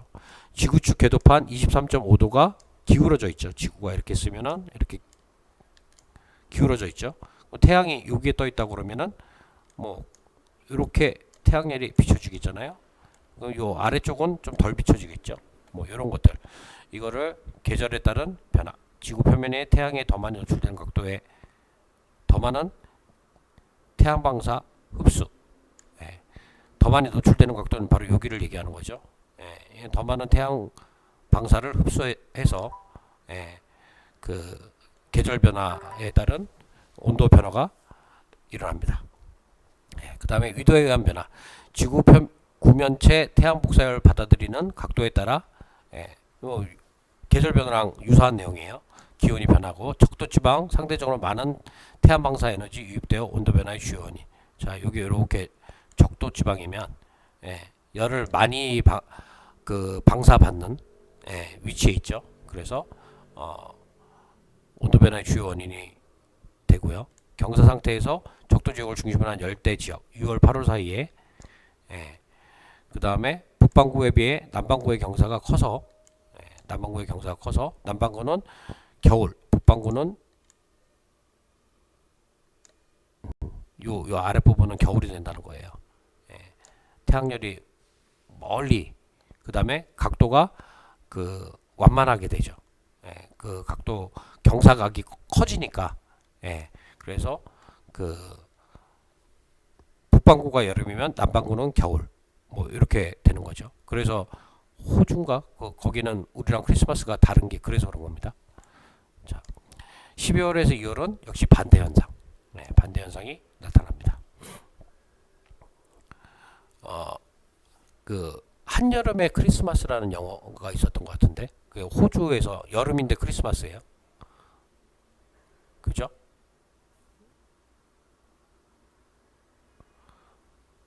네, 이게 위도에 의해서 겨울철과 여름이 바뀌는 현상, 남반구에서는 바뀌는 거, 예, 그런 현상을 나타납니다. 자, 여기 그림을 한번 참고하시고요. 예. 자, 여기 이 그림도 한번 참고하시고, 예. 태양이 적도 지방을 수직으로 비치게 되면, 예, 태양이 뭐 여기 있다고 가정을 하고, 예. 그러면은 열 변화가 크게 일어나겠죠. 그다음에 이 지구 자전축이 원래 이건 지금 자전축을 직각으로 세웠지만 이렇게 되면은 여기가 더 많이 비추겠죠. 태양의 위치가 같을 때. 예, 그렇게 되면 남반구는 또 여름이 되고 뭐 이렇게 이 얘기를 하는 겁니다. 예. 자, 이것도 뭐 그렇게 시험에 많이 나오지는 않고 지구 자전축 계절 변화에 따른 지구 자전축의 뭐 기울어진 각에 의해서 뭐 온도 변화가 다르다 뭐 이런 내용들 뭐 북반구는 여름이면 남반구는 겨울이다 뭐 이런 것들 이런 게 나오면은 위도에 의한 온도 변화라고 답을 적으시면 됩니다. 사실 이 온도 기후에 관련돼서는 1장에서 3장까지 챕터 1에서 챕터 3까지에 나오는 시험 문제는 별로 없어요. 챕터 4에서 6에 많이 나오기 때문에 그래도 1과 3의 기본을 파악하고 계셔야지 뒷부분이 쉬워지기 때문에 지금 뭐 편한 마음으로 들으시기 바랍니다. 자, 지형에 따른 변화. 자, 지형에 따라 태양 방사 역시 뭐 위도랑 거의 비슷한 거예요. 태양 복사열을 많이 받는 데는 온도가 높아지고 뭐 이런다는 거죠. 자, 육지가 수면에 비해서 열을 많이 받겠죠. 수면은 물이 있으니까 좀 차가워지고 온도가 일정하게 유지되지만 육지 같은 경우는 온도를 감률시킬 만한 요소가 없기 때문에 육지가 더 온도가 높게 됩니다. 자, 늪지도 온도가 낮게 되겠죠. 식물이 많은 곳은 지면 수분을 함유하고 있기 때문에 여기에도 이제 온도가 좀 다른 건조한 지형보다 많이 낮게 돼요. 자, 온도 변화가 큰 곳, 불모지, 사막 지역, 이런 곳은 온도 변화가 되게 크게 되겠죠. 그래서 지구 복사열을 식혀줄 만한 요소가 없기 때문에 여름에는 덥고 겨울에는 한낮에는 뜨겁고 그 다음에 밤에는 추운 이유가 그래서 그런 겁니다. 이 온도를 머금고 있을 만한 요소가 없어요. 예, 온도 차이가 크게 발생하고 거대한 호수 지역, 해안 지역 등 지형적 영향, 급격한 온도 차이 발생. 왜냐하면은 호수는 덜 냉각이 되고 육지는 많이 냉각이 되잖아요. 그러면 이게 낮과 밤에 기압차가 발생을 하죠. 온도가 낮은 곳에서 높았던 곳으로 흐르니까 예, 이런 뭐 온도 변화가 발생해요. 그래서 국지풍이 발생하게 되는 원인이 되는 겁니다. 자, 전체적인 지역에 바람이 발생하는 게 아니라 이런 육지 그다음에 수면 요 경계면에서는 국지풍이 많이 발생해요. 자, 고도 차에 따른 변화. 일정 고도까지 고도가 상승하면 온도 강화. 이거 기온감률이죠. 1000피트 2도씨, 1000m 6.5도씨. 자, 기온 역전 현상. 고도 증가에 따라 온도가 증가하는 현상. 어디 오존층 있는데 온도가 증가하죠. 오존층. 왜? 이 오존층이 그 자외선, 태양의 자외선을 흡수해서 예, 그거 얘기하는 겁니다. 예, 성층권에 있는 오존층에서는 온도 역전 현상이 일어난다는 거. 자, 기온 온도 역전 현상, 기온 온도 역전 현상 발생하는 지표면 근처에서 미풍이 있고 맑고 서늘한 밤에 형성된다. 자, 물론 대리권 안에 그 지표 근처에서도 그 기온 역전 현상이 발생할 수가 있어요. 위에는 높은데 아래쪽은 시원한다든지 뭐 이런 곳은 기온 역전이 발생하는 거 합니다. 자, 기온과 공기, 온도 증가, 공기 팽창의 입자가 공기가 온도가 가열되면은 공기가 팽창하게 되죠. 그럼 입자가 띄엄띄엄 있게 되죠. 그렇게 되면 압력이 감소하게 돼요. 그래서 온도가 낮은 곳에서 온도가 높은 곳으로 바람이 부는 예, 그런 현상이 나타납니다. 자, 기압의 정의. 대기 압력, 유체 내 어떤 점의 압력은 모든 방향에서 균일하게 작용해요. 베르누이의 법칙인데 기압은 어떤 점을 중심으로 연집 방향의 공기 기둥 안에 공기 무게를 의미하는 겁니다. 자, 연집 방향으로 이렇게 원통형 기둥이 있다고 그러면 예, 여기에 공기가 들어있겠죠. 그래서 이렇게 연집 방향의 공기 무게를 기압이라고 하는 거예요. 자, 기압의 특성은 고도가 증가하면은 기압은 감소돼요. 왜? 연집 방향, 지구 방향으로 들어오는 힘이 점점 감소하게 되죠. 전 지역의 기압, 공기 수축으로 평균 기온시보다 기압 고도가 낮아지고 고온 지역의 기압, 공기 팽창으로 평균 기온시보다 기압 고도가 높아지게 됩니다. 예. 그 다음에 대기 기압의 변화 요소, 고도, 밀도, 기온. 이거 위에 배웠던 거고요. 표준 해수면 기압, 측정 위한 기준 기압의 필요성으로 평균 해수면을 기준으로 타 지역 기압을 측정하는 수단. 우리나라는 어디? 인천의 영일만을 기준으로 한다는 거. 자, 기압의 측정 단위는 밀리바 헥토파스칼, 1ATM은 760ml, HG 1013.25 헥토파스칼. 자, 표준 기압 15도씨 온도에서 760ml 높이에 해당하는 기압 1ATM. 자, 공식 단위 헥토파스칼, 소수 첫째짜리까지 측정. 기압의 측정 단위는 소수 첫째짜리까지라는 거 알아두시기 바랍니다. 기압계 종류, 아네로이드 기압계, 수은 기압계, 자기 기압계. 이렇게 세 가지가 있고요. 아네로이드 기압계는 액체를 소용하지 않는 기압계, 기압 변화에 따른 수축과 팽창으로 공합의 두께가 변하는 것을 이용. 금속 용기의 공합의 두께가 변하는 것을 이용. 수은 기압계는 수은주의 높이를 측정해서 대기 압력 산출. 우리 혈압 잴 때 수은 그 혈압계로 재죠. 자기 기압계 정해진 위치에 고정하면 자동으로 기압을 기록하는 겁니다. 뭐 고도 몇 메타에 지구의 그 중력에 의한 기압을 자동으로 기록하는 거. 자, 고기압, 주변보다 상대적으로 기압이 높은 지역. 주변은 기압이 낮은데 상대적으로 기압이 높은 지역을 고기압이라고 하고, 북반구는 시계 방향, 남반구는 반시계 방향. 이거 전에 제가 요점 설명할 때 엄지손, 오른손으로 그 바람의 방향, 그러니까 태풍의 방향을 설명한 적이 있어요. 그때 참조하시면 됩니다. 중심기류, 공기 연지 운동으로 불어나간 공기 보충 위에 상공에 있는 공기 하강 하는 하강 기류가 발생해서 날씨가 좋아요. 고기압. 연지 운동으로 불어나간 공기 보충을 위해서 상공에 있는 공기가 하강, 고기압은 공기가 하강하죠. 그래서 하강 기류가 발생하고 날씨가 좋습니다. 고기압의 종류는 온난 고기압과 한랭 고기압이 있고요. 생성은 중심 지역 온도가 주위보다 높은 고기압, 대기 순환에서 하강 기류가 있는 곳에서 발생하고요. 상층부까지 상당한 높이로 고압대 길게 형성되고요. 북태평양 고기압이 대표적인 고기압이에요. 발생 장소는 여름철에 해상에서 발생해요. 온난 고기압은 해상에서 발생해요. 한냉 고기압은 육지에서 발생하고 대표적인 거는 시베리아 고기압이죠. 중심 지역 온도가 주위보다 낮은 고기압. 중심 지역의 온도가 주위보다 낮은 고기압이 한랭 고기압이에요. 자, 온도에 의해서 구분된다는 거. 차관 주변의 공기 냉각으로 생성되고요. 대기 저온부가 고온부보다 고도가 증가할수록 급격히 기압이 낮아지고 키 작은 고기압, 시베리아 고기압은 키 작은 고기압이었네요. 자, 발생 장소는 겨울철 대륙 냉각되어 만들어지고 매우 차고 건조한 날씨. 고기압과 저기압에 대해서 한번 알아두는 시간이 되시기 바랍니다. 자, 저기압 주변보다 상대적으로 기압이 낮은 지역이고요. 바람이 수렴이 돼서 위로 올라가요. 반시계 방향으로 불고요. 남반구는 시계 방향. 북반구와 남반구는 무조건 반대입니다. 공기 연지 운동으로 들어온, 즉 삽입된 밑에서 이제 들어온 공기가 밀려서 중심부 상공으로 올라가는 거죠.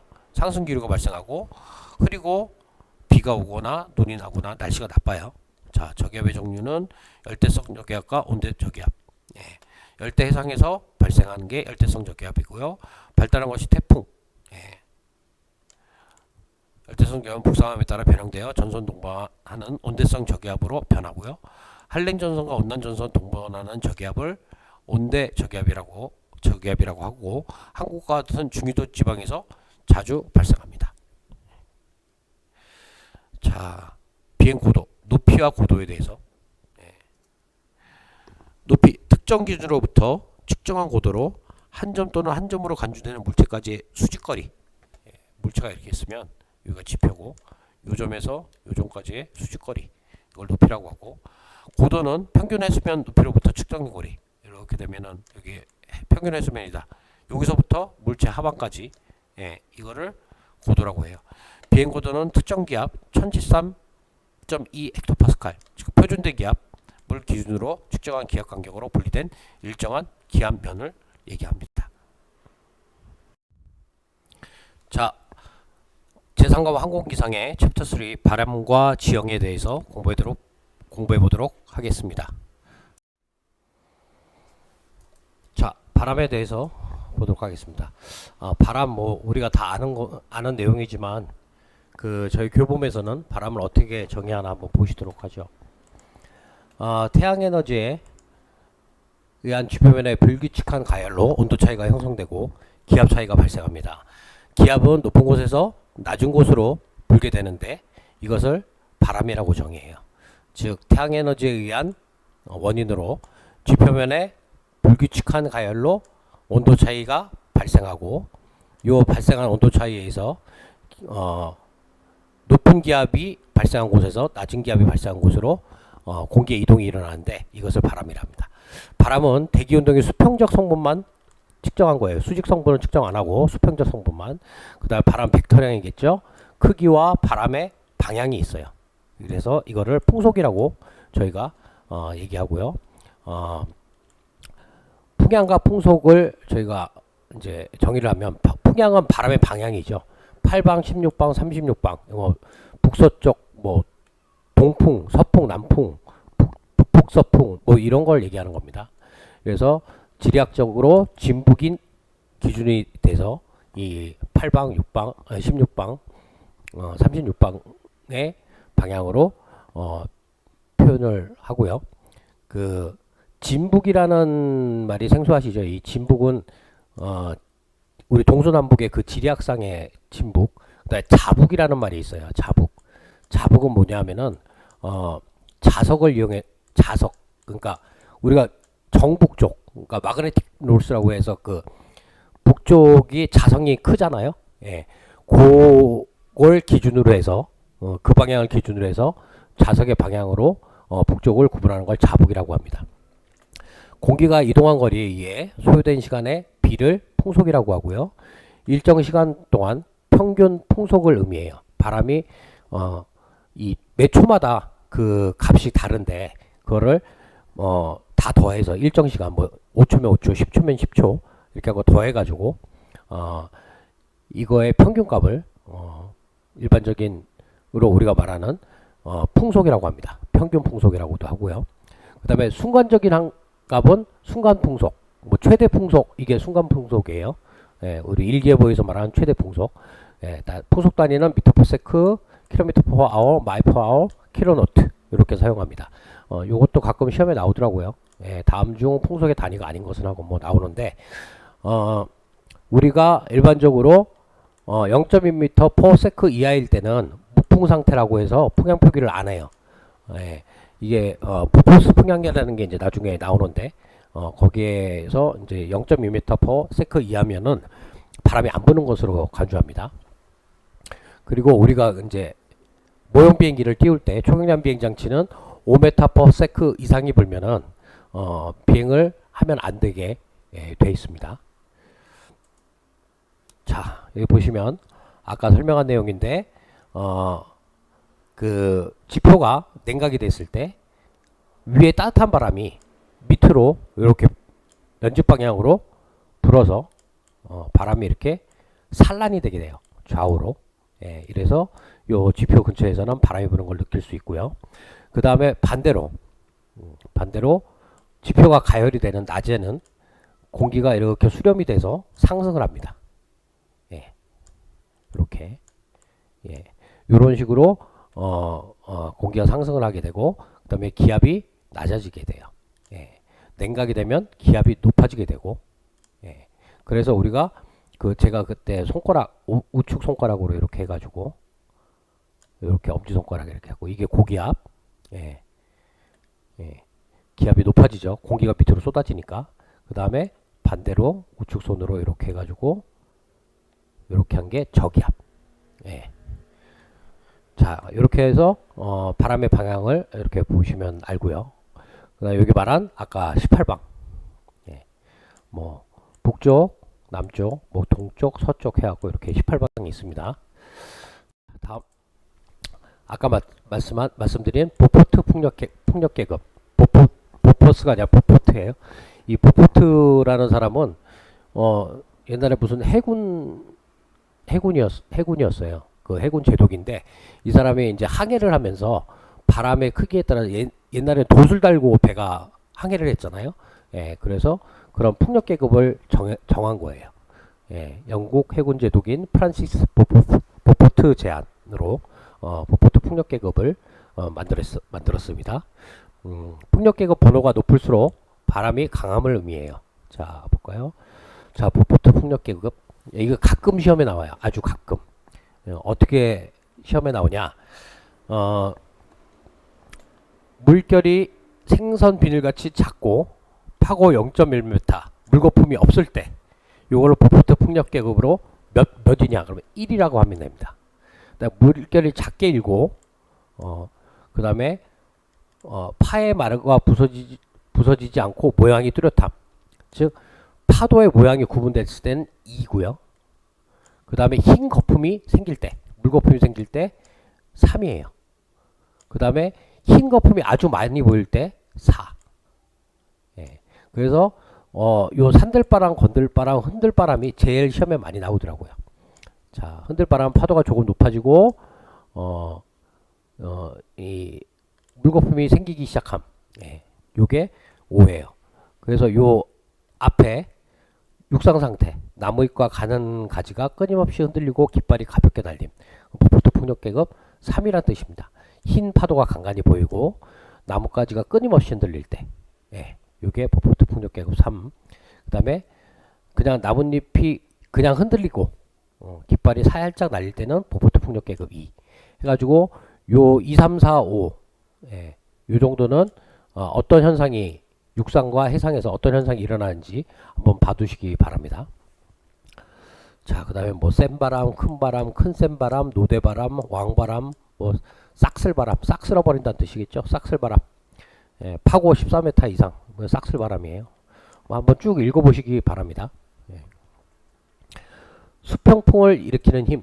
자, 이거 기압 경도력과 이거 저기압이고 고기압일 때 예. 바람이 이렇게 불겠죠. 예, 그 다음에 전향력, 코리올리의 힘, 지구 자전에 의해서 발생되는 힘. 그 다음에 지표의 마찰력과 실제 바람. 이런 원래 바람은 이렇게 불지만 코리올리의 힘이 작용되고 그 다음에 지표 마찰력까지 해갖고 실제 바람은 이렇게 불게 돼요. 이 기압 경도력이랑 뭐 여러 가지가 있습니다. 예, 그래서 이런 수평풍을 일으키는 힘은 지표 마찰력, 코리올리의 힘, 기압 경도력 이런 거에 영향을 받습니다. 예. 다음.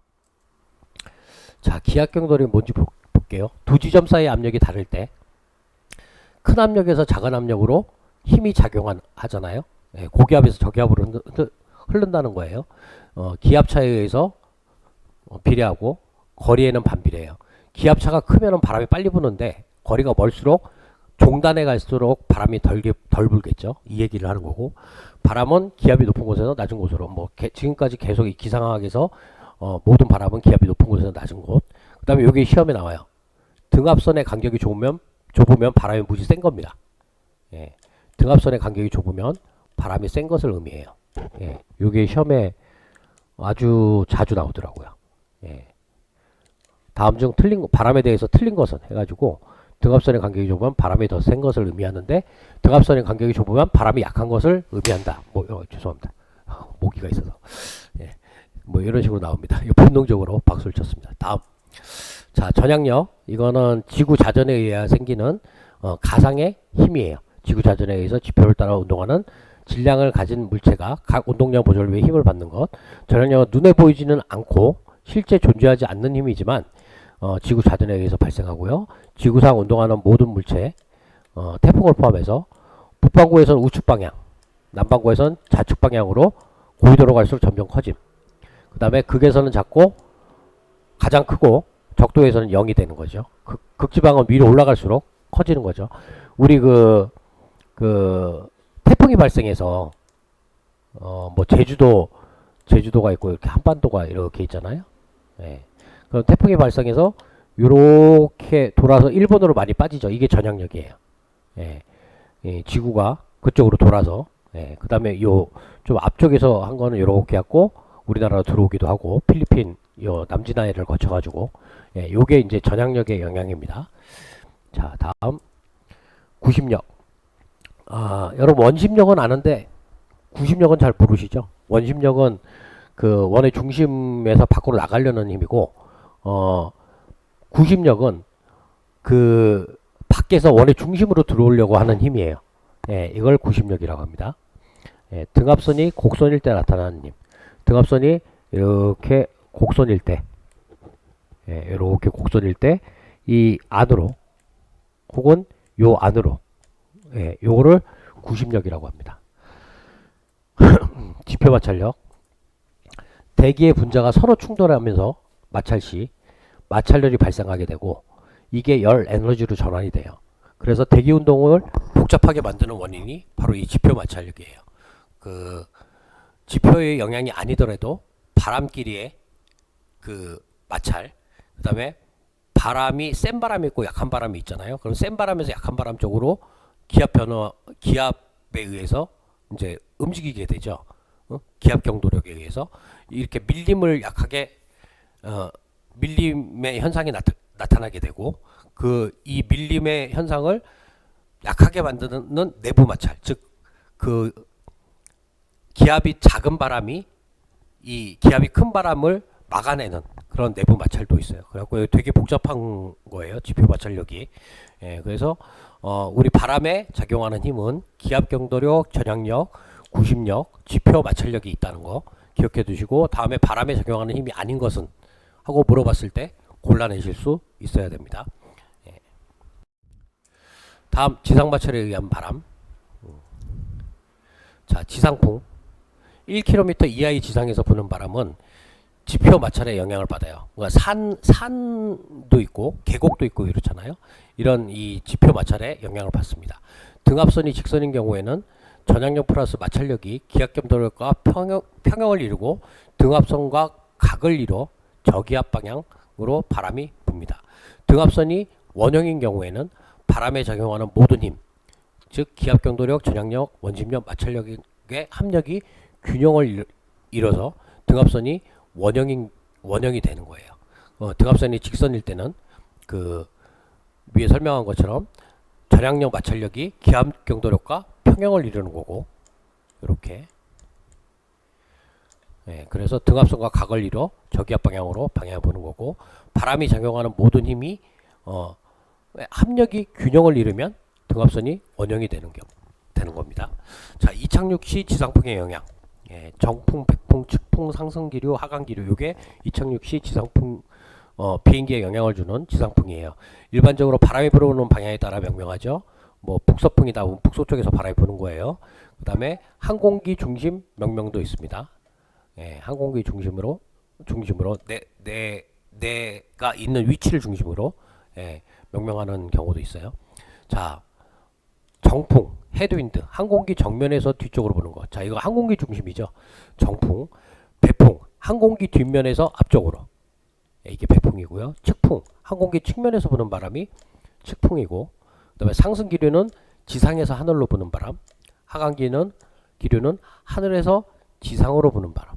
자, 여기서 정풍, 배풍, 측풍은 항공기 중심의 명칭이고요. 상승기류와 하강기류는 방향의 명칭이에요. 하방에서 위로 불면 상승기류, 위에서 아래로 불면 하강기류. 자, 항공기는 특별한 경우를 제외하거든 반드시 정풍 이착륙, 바람을 마주보고 항공기를 중심으로 나한테 부는 바람을 보고 이착륙을 해야지 안전하게 이착륙을 할 수가 있습니다. 자, 날씨가 따뜻해지니까 사방에서 모기가. 자, 다음 돌풍. 돌풍은 거스트라고도 하고요. 일정 시간 내에 보통 10분간 평균 풍속보다 10노트 차이, 10분을 기준으로 해서 10노트 이상의 차이가 나는 바람이 불면 저희가 돌풍이라고 해요. 순간 최대 풍속은 17km의 강풍이 초단위로 지속되는 바람이고요. 때로는 풍향 급변, 천둥 동반, 수면에서 1시간 지속 가능합니다. 그 돌풍은 순간적으로 부는 바람이 아니라 1시간 동안 뭐 보통 평균 10분에서 1시간 동안 지속 가능한 바람이에요. 17km의 강풍이 초단위로 지속되는 걸 얘기하고요. 신생적의 한랭전선의 동반, 기온의 수직 방향, 체감률과 풍속의 차이에 의해 돌풍이 커지느냐 여부가 결정이 됩니다. 즉 한랭전선을 동반했느냐, 그 다음에 기온 수직 방향의 체감률, 이렇게 공기가 있으면 이 수직 방향, 이 수직 방향의 체감률, 그 다음에 풍속의 차이, 바람이 이제 또 일반적인 그냥 바람이 불고 있겠죠. 이거에 따라서 돌풍이 커지느냐 작아지느냐의 여부가 결정이 됩니다. 다음은 스콜. 갑자기 발생하여 시간 단위가 아니라 몇 분 동안 지속 후 소멸되는 바람. 세계 기상기구의 스콜에 대한 기상학적 정의는 풍속 증가가 매초 8m 이상, 풍속이 11m 이상, 11m에서 19m, 뭐 27m 이렇게 풍속이 증가하는 게 1분 동안 지속되면 이걸 스콜이라고 해요. 스콜에 특징적인 구름이 있으나 없을 경우도 있대요. 자, 스콜은 특징적인 구름을 동반할 수도 있고 없을 경우도 있습니다. 이런 건 왜 내는지 모르겠어요. 갑자기 구름이 튀어나오니까 여러분 헷갈리죠. 자, 돌풍과 스콜의 차이점 기억해 두시기 바랍니다. 돌풍은 뭐 최대 시간 단위로 부는 거고, 그 다음에 17km 이상이고, 그 다음에 스콜은 8m 이상, 뭐 풍속이 11m 이상 단위로 1분 동안 지속되는 거, 이걸 쓰라고 해요. 자, 다음 국지풍. 이 국지풍부터 시험에 되게 자주 나와요. 그 아까 말한 뭐 스콜 조금 나오고요. 이제 국지풍, 윈드시어도 좀 나오고. 자, 그래서 요 국지풍서부터는 여러분들이 좀 집중해서 들으셔야 돼요. 국지풍에는 해륙풍과 상고풍이 있고요. 해륙풍은 말 그대로 바다와 육지 상호 간의 기압 차에 의해서 온도 차에 의해서 바람이 이동하는 걸 말하는 겁니다. 자, 낮에는 육지가 온도가 높겠죠. 바다보다. 그래서 육지는 온도가 높으니까 상승기류가 발생하죠. 그래서 바람의 방향은 바다에서 육지로 부는 거. 이게 해풍이에요. 자, 낮에 해풍이 불어요. 그 다음에 밤에는 육풍이 붑니다. 밤에는 육지가 바다보다 빨리 냉각되니까 여기가 차갑겠죠. 그리고 차가우니까 공기 밀도가 높아지고 상대적으로 따뜻한 바다 쪽으로 바람이 불게 되겠죠. 네, 그래서 육지에서 바다로 부는 걸 육풍이라고 해요. 자, 해풍은 낮, 육풍은 밤. 해풍은 낮, 육풍은 밤. 이거 외워두셔야 됩니다.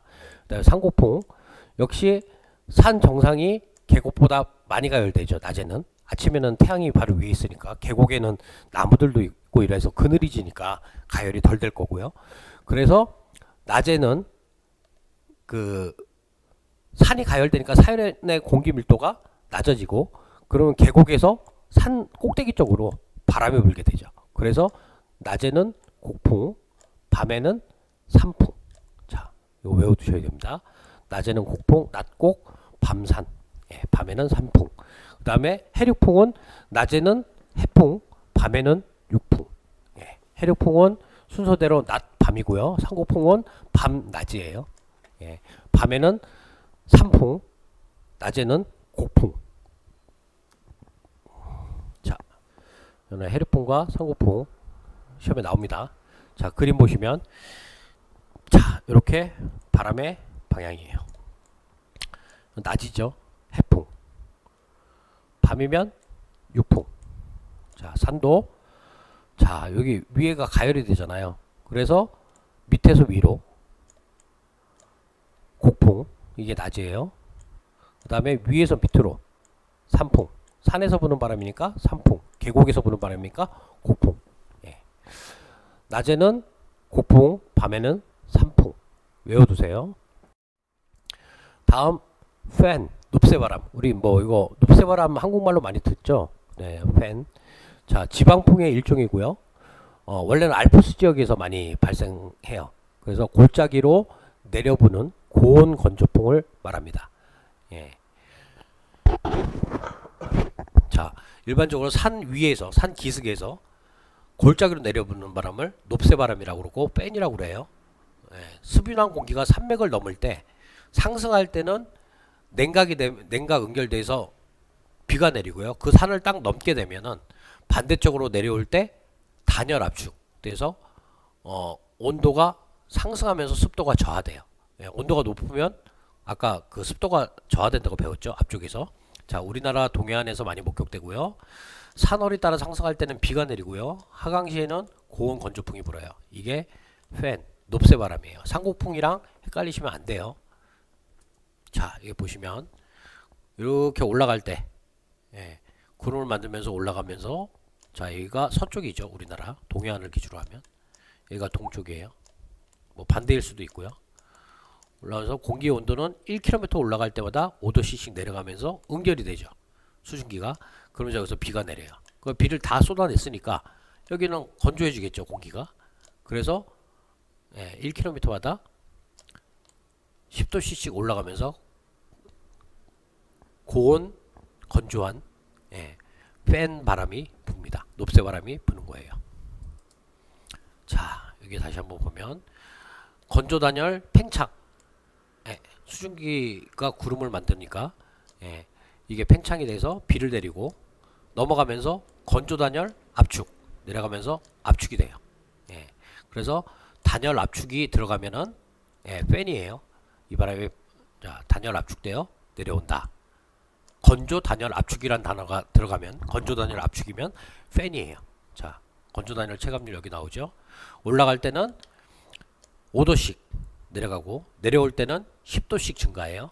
자, 이 온도에 대해서 가끔 나올 거예요. 아마 지금까지 나온 적이 없는데 팬풍에서 올라갈 때 5도씩 내려가고 내려올 때는 산을 타고 넘어서 내려올 때는 10도씩 올라간다.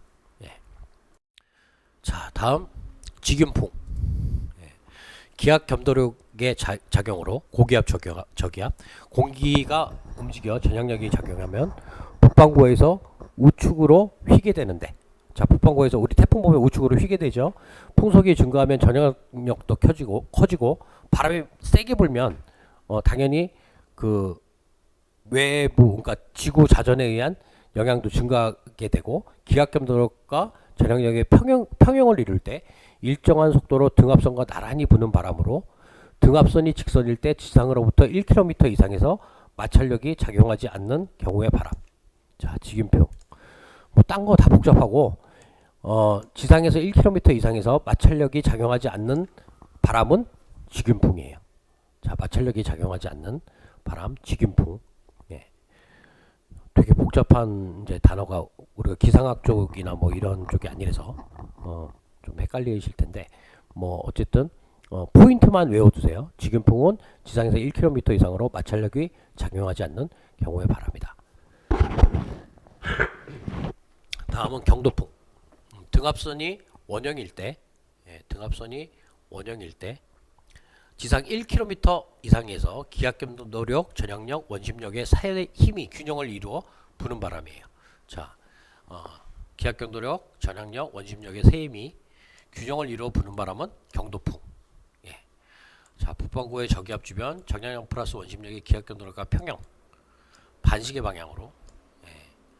자, 저기압 위로 올라가니까 반시계 방향, 오른손 접어가지고 엄지손가락 피시면 나옵니다. 기압 겸도력 플러스 원심력의 전향력과 평형 반시계 방향. 예. 자, 요거는 사실 바람의 방향은 그 엄지 주먹을 쥐시고 엄지 손가락 우측 주먹을 쥐시고 우측 손에 주먹을 쥐시고 엄지 손가락을 피시면 다 해결이 됩니다. 자, 엄지 손가락 위로 쓰면 저기압이고 아래로 내려가면 고기압이에요. 그럼 아래로 내려갔을 때 손가락들이 4개의 손가락이 회전한 방향은 시계 방향이죠. 예. 북반구 항상 북반구 기준이에요. 남반구는 반시계고요. 예. 이렇게 이해를 하십시오. 예. 자, 전향력과 원심력 두 개가 합쳐갖고 기압 경도력과 평형을 이룰 때는 북반구의 저기압 주변에서 불고, 북반구의 고기압 주변에서는 기압 경도력과 원심력이 전향력과 평형. 예. 자, 이렇게 하고 외우시면 됩니다. 자, 온도풍은 기온의 수평 분포에 의해서 생기는 바람이에요. 온도의 수평 분포, 여기는 온도가 20도, 여기는 15도 이러면은 20도에서 15도로 바람이 불겠죠. 직임풍이 불고 있는 두 개의 등압면 사이에 낀 기층의 평균 기온이 수평 경도에 비례하는 두 면의 직임풍의 차이. 예, 어려운 말만 계속 나오는데, 직임풍 두 개의 온도의 차가 발생하면 온도풍이라는 게 붑니다. 풍향은 두 기층 간의 등원선 방향의 평행, 풍속은 등원선의 간격의 반비례. 등원선의 간격이 좁을수록 풍속은 높아지는 거예요. 예. 아까 앞에서 배웠죠. 예. 계절풍. 예. 계절풍은 뭐 봄, 여름, 가을, 겨울 요거 계절에 따라서 보는 거고, 겨울에는 대륙풍. 네, 아시죠? 대륙의 온도가 낮아지니까 시베리안 고기압, 대륙에서 해양. 그 다음에 여름에는 우리 남동풍이 불죠. 해양에서 대륙으로. 예, 발생 원인은 여름과 겨울의 대륙과 해양의 온도 차이에 의해서 발생. 계절풍은 계절별 온도 차이에 의해서 발생합니다. 겨울철 비열이 작은 대륙이, 겨울철에는 비열이 작은 대륙이 냉각이 더 커져서, 비열 아시죠? 1g을 1도씩 상승하는데 필요한 열, 냉각이 더 커져서 대륙상의 공기국도로 냉각되어 밀도 커짐, 고기압이 발생합니다. 시베리아 고기압. 자, 여름철에는 남동 계절풍이 불고요. 겨울철에는 북서 계절풍. 이건 뭐 많이 배워서 아는 거죠. 자, 제트기류. 이것도 시험에 많이 나옵니다. 대륙권 상층의 편서풍 파동 내에서 최대 속도를 나타내는 부분. 세계기상기구의 제트기류에 대한 정의는 상부 대륙권 혹은 성층권 하부에서 수평축에 따라 집중적으로 좁게 부는 강한 기류로 연직 혹은 양측 방향으로 강한 바람의 shear, 윈드 시어라고 하죠. 풍속차를 갖고 1에서 2 이상의 풍속 극대가 있는 것. 복잡한 얘기만 하네요. 발생 원인 위도 30도 지역 상공은 온도차에 의해 같은 높이 위도 60도 지역과 기압차가 크게 발생하여 빠른 흐름이 발생합니다. 남북 간의 온도차가 큰 겨울철에 특히 빠르며 지구의 열 에너지를 수송하는 담당입니다. 자, 제트기류에 대한 설명, 열 에너지 수송 담당, 요것만 외우세요. 겨울철 열 에너지 수송 담당, 이건 제트기류예요. 제트기류의 특징은 길이가 2000에서 3000km, 되게 길죠. 폭은 수백 킬로고 두께는 수킬로의 강한 바람이에요. 풍속차 수직 방향 1km당 5에서 10m/s 정도, 수평 방향 10km당 5에서 10m/s 정도. 겨울철에는 최대 풍속 초당 100m를 본대요. 제트기류의 특징입니다. 북반구 겨울이 여름보다 강함. 항상 겨울에 그 온도 편차가 커서 바람은 겨울에 더 강한 거예요. 여름과 겨울이 크게 달라 위치가 남으로 내려갑니다. 제트기류의 영향. 제트기류 내 거대한 저기압성 굴곡은 수단과 에너지를 공급하여 거대한 중위도 기압 발생. 하층 제트기류 고도 1에서 4km 헬기 운항의 위험 요소. 자, 헬기 운항의 위험 요소가 되는 건 제트기류입니다. 자, 요 그림 한번 보세요.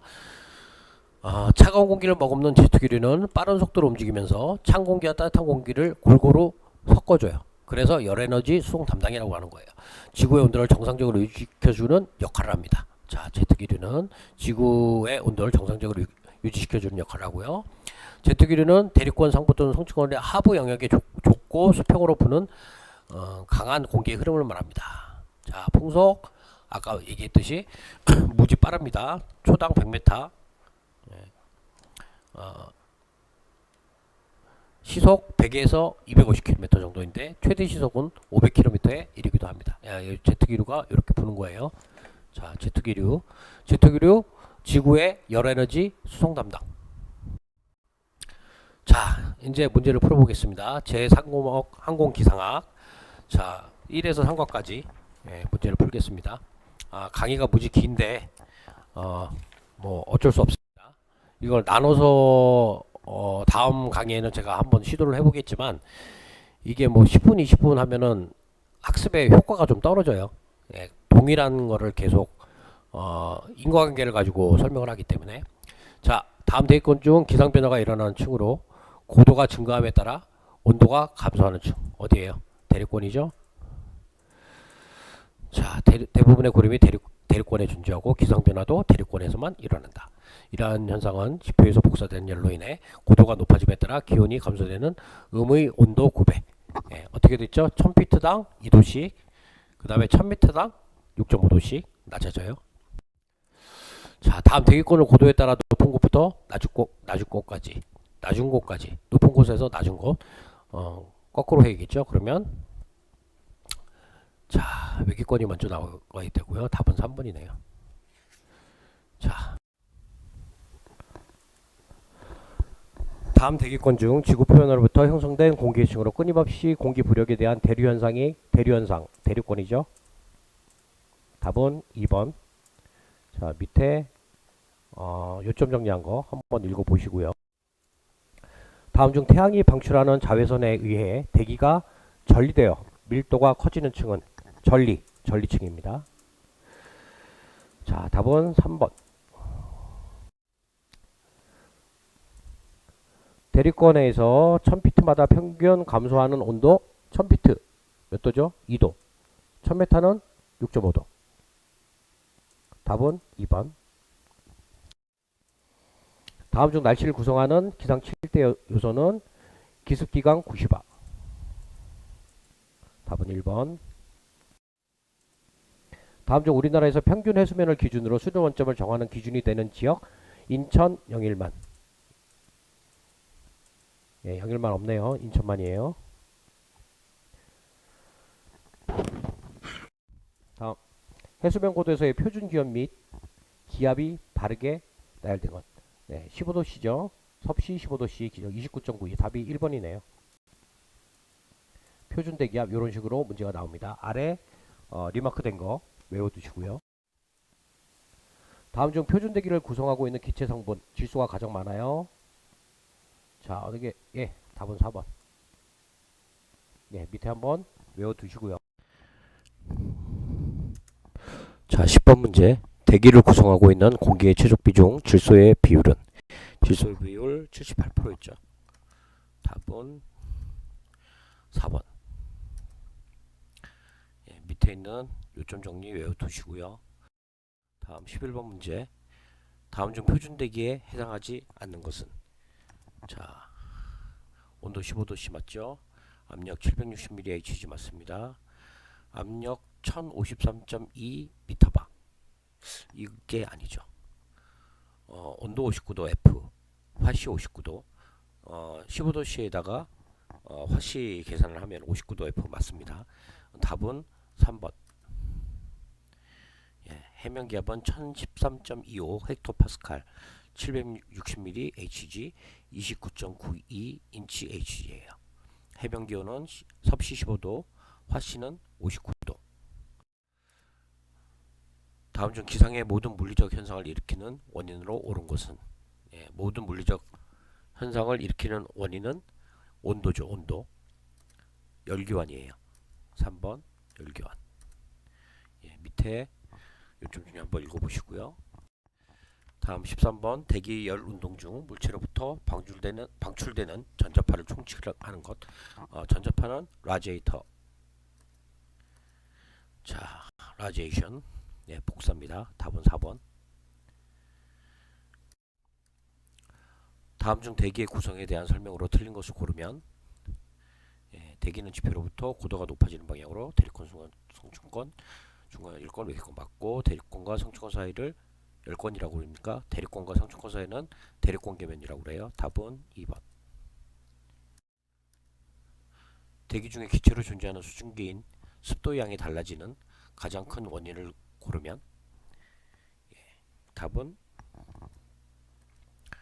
4번 온도죠. 온도에 의해서 온도가 높아지면 건조해지고, 온도가 낮아지면 수증기 함유량이 늘어나요. 그래서 답은 4번. 다음, 단위 부피당 수증기의 질량을 나타내는 용어는? 자, 수증기의 질량을 나타내는 용어 뭘까요? 16번은 4번 절대습도예요. 질량이라는 단어가 들어갔잖아요. 그램 퍼 세제곱미터. 예, 그래서 절대습도예요. 세제곱미터 중에 포함된 수증기 양을 그램으로 나타내는 게 절대습도. 상대습도는 우리가 일상생활에서 말하는 습도 퍼센테이지로 나타납니다. 섭씨 0도씨 이하의 온도에서 웅축되거나 액체 상태로 지속되어 남아있는 물방울로 한 공기의 착빙 원인은? 착빙은 관행각수예요. 답은 3번.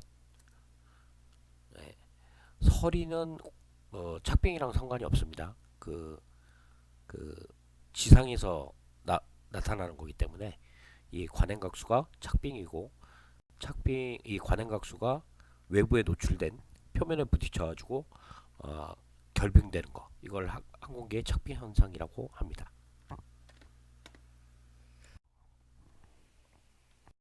다음 18번 지표 가까이에 있는 풀이나 지물에 공기 중에 수증기가 응결하여 붙어있는 현상, 이슬이라고 하죠. 답은 1번. 예, 이슬과 서리의 차이점. 예, 한번 보세요. 생기는 원인은 동일하지만 주변 공기의 이슬점 온도, 노점, 즉 결빙 온도가 낮아야 돼. 공기에 포함되어 이슬이 맺히기 시작하는 상태의 온도는 노점이죠. 2번.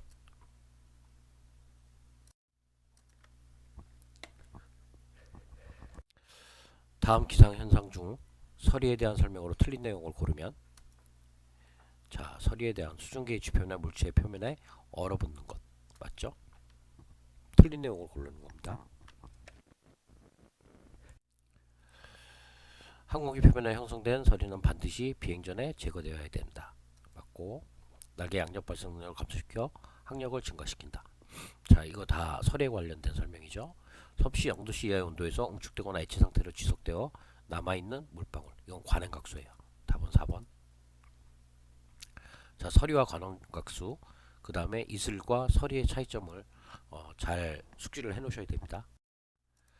다음 21번 기온은 직사광선을 피해서 측정을 하게 되는데 몇 미터? 백엽상 1.5m죠.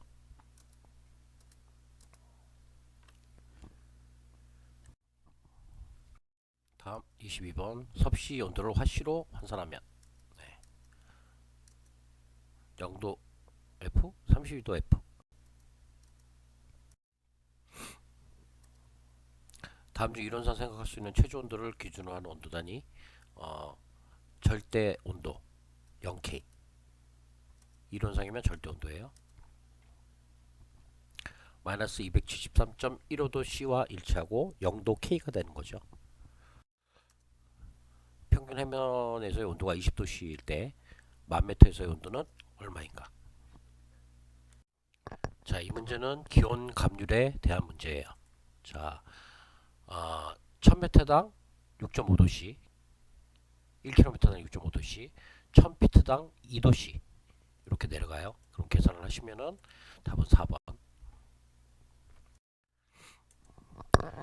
25번 일반적으로 질량이 M인 물질이 Q만큼의 열량을 공급받을 때 T만큼의 온도가 발생한다. 이때 열을 무엇이라고 하는가? 자, 이 열량과 비열, 뭐 잠열, 뭐 이런 거에 대해서 제가 외우두라고 했죠. 답은 비열이에요. 자, 열량 물질 온도가 증가함에 따라 열 에너지를 흡수하는 약. 현열은 측정 온도고요. 잠열은 물질을 상위 상태로 변화시키는 열 에너지를 말하는 겁니다. 비열은 어떤 물질을 어떤 열량, 어떤 크기의 열량을 공급받았을 때 일정 온도만큼 온도가 발생한다. 이거를 비열이라고 합니다. 자, 26번 어떤 물체가 온도 변화 없이 상태가 변할 때 상태에 대한 거는 뭐였죠? 잠열. 자, 상태 변화는 잠열이에요. 자, 다음 27번 다음 온도의 변화에 대한 설명 중 틀린 것은 1일 변화의 주 원인은 지구의 자전현상. 자, 틀린 것을 고르는 겁니다. 지구의 축은 궤도판에 기울어져 때문에 태양방사를 받아준 각이 계절에 따라 변한다. 적도지방, 극지방에 비해 상대적으로 많은 방사에너지가 온도 변화의 요인이 된다. 남반구에 비해서 북반구는 보다 더 아니죠. 북반구에 비해서 남반구가 보다 더 경사진 각으로 태양방사를 받아들여요. 27번 3 한번 읽어보시고요. 28번 다음 중 기온의 역전에 대한 설명. 기온의 역전은 두 군데에서 일어나는데 성층권에 있는 그 오존층과 그 다음에 지표 이렇게 두 군데에서 기온의 역전이 일어납니다. 미풍이 불 때 지표면에서는. 그래서 답은 3번.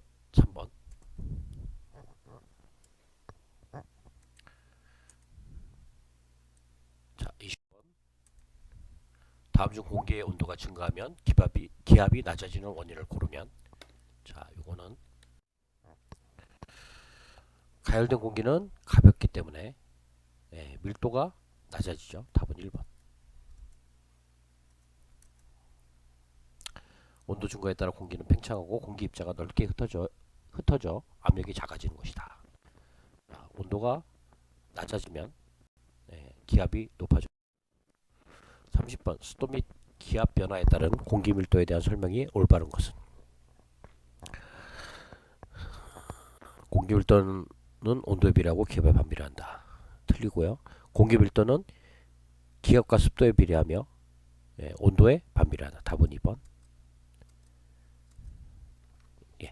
더운 날씨는 공기를 희박하게 만들어 공기 밀도를 낮아지게 합니다. 다음 31번 다음 기압의 종류 중 기압의 변화에 따른 수축과 팽창으로 공합, 금속 용기의 두께가 변하는 것. 아네로이드 기압계.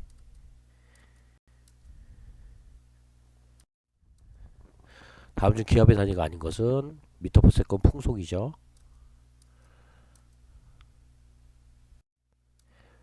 다음 중 풍속의 단위가 아닌 것은 헥토파스칼. 이거는 기압의 단위예요. 34번 버퍼트 풍력 등급에서 나뭇잎이나 가지가 움직이고 물결이 일어나는 풍속 2단계죠. 2단계 3.4에서 5.4m/s. 자, 버퍼트 풍력 등급 외워두세요. 밑에 1번, 2번, 3번, 4번 즉 0단계, 3단계, 4단계, 5단계 이 풍력 등급은 외워두셔야 됩니다. 35번 보포트 풍력 계급에서 작은 나무가 흔들리고 흰 물결이 보일 때의 풍속은. 자, 이거는 답이 몇 번일까요? 3번 8.0에서 10.7 m/s. 자, 이 보포트 풍력 등급에 아까 제가 말씀드린 그 한 네다섯 가지는 꼭 외우셔야 됩니다. 자, 36번 수평풍을 일으키는 힘 중 두 지점 사이 압력이 다를 때 압력이 큰 쪽에서 작은 쪽으로 힘이 작용하게 되는 것은 기압 경도력. 답은 3번. 자, 밑에 한번 읽어보시고요. 37번 회전하고 있는 물체 위에서 물체가 운동할 때 나타나는 겉보기의 힘. 겉에서 보이는 힘은 무엇인가? 편향력이었죠. 전향력. 답은 1번. 코리올리의 힘입니다. 코리올리의 힘. 다음 38번 겨울에는 대륙에서 해양으로, 여름에는 해양에서 대륙으로 불어가는 타골풍은 해류풍이죠. 계절풍. 죄송합니다. 겨울과 여름 계절이 나왔잖아요. 계절풍. 자, 39번 산 정상과 골짜기 사이의 온도 차에 의한 기압차로 인해 발생하는 바람으로 국지풍인 것. 상고풍이죠. 답은 3번. 자, 이거 외워두시고요. 바람의 종류 잘 외워두셔야 됩니다. 40번 온도가 주변 대륙보다 더 따뜻하기 때문에 나타난 국지순환에 의해서 주로 밤에 육지에서 바다로 부는 바람은. 이거 해류풍에 대한 거죠. 그래서 밤에 육지에서 바다로 부는 거는 육풍. 반대는 낮이고 해풍이라고 합니다. 41번 바다와 육지의 온도 차이로 부는 바람을 해풍이라 한다. 다음 중 해풍에 대해 올바른 설명은 겨울철 해상에서 육지로 부는 바람, 밤에 해상에서 육지로 부는 바람. 자, 올바른 설명이에요. 낮에 해상에서 육지로 부는 바람. 답은 3번. 자, 해류풍, 상고풍, 그 다음에 계절풍 외워두세요. 42번 순간 최대 풍속이 17km 이상이며 실제 바람 관측 시간 10분 안에 최대 풍속이 평균 풍속보다 10km 이상일 때의 바람. 이거 돌풍이죠. 거스트. 답은 1번. 거스트는 일정 시간 내 보통 10분간에 평균 풍속보다 10km 이상의 차이가 있으며 순간 최대 풍속이 17km 이상의 강풍이고 지속 시간이 초 단위일 때를 말합니다. 돌풍이 불 때는 풍향도 변하고 때로는 천둥 동반하며 수분에서 길게는 1시간 정도, 수분에서 1시간 정도 지속되는 바람입니다. 자, 이거 돌풍이랑 스콜이랑 윈드셔라 이런 거 있습니다. 아까 설명했는데 외워두시는 게 좋을 것 같아요. 다음 43번 갑자기 불기 시작하여 몇 분 동안 계속된 후 갑자기 멈추는 바람. 이게 뭘까요? 아까 말한 스콜. 답은 2번이에요. 자, 스콜은 갑자기 불기 시작하여 몇 분 동안 계속된 후 갑자기 멈추는 바람입니다. 자, 44번 다음 중 제트 기류에 대한 설명으로 틀린 것은 이건 엄청나게 큰 바람이었죠. 남북 간의 온도차가 틀린 것이니까 큰 겨울에 특히 빠르며 지구 에너지 수송 담당. 맞는 말이죠. 자, 길이가 2000에서 3000km, 폭은 수백 km, 두께는 수 km의 강한 바람. 맞는 답이고요. 제트균의 거대한 저기압성 굴곡은 순환과 에너지를 공급함으로써 거대한 중위도 저기압을 일으킵니다. 맞는 말이고요. 남반구에서는 겨울이 여름보다 강하고 남북의 기온 경도가 여름과 겨울이 크게 다르기 때문에 위치가 남으로 내려간다. 틀린 거는 4번. 북반구에서는 겨울이 여름보다 강하고 그 다음에 남북의 기온 경도가 여름과 겨울이 크게 다르기 때문에 위치가 남으로 내려갑니다. 자, 이렇게 글자 하나 바꿔놓고 나왔습니다. 자, 여기까지가 저희 그 기상에 관련된 챕터 1에서 3까지의 기출 문제 였습니다.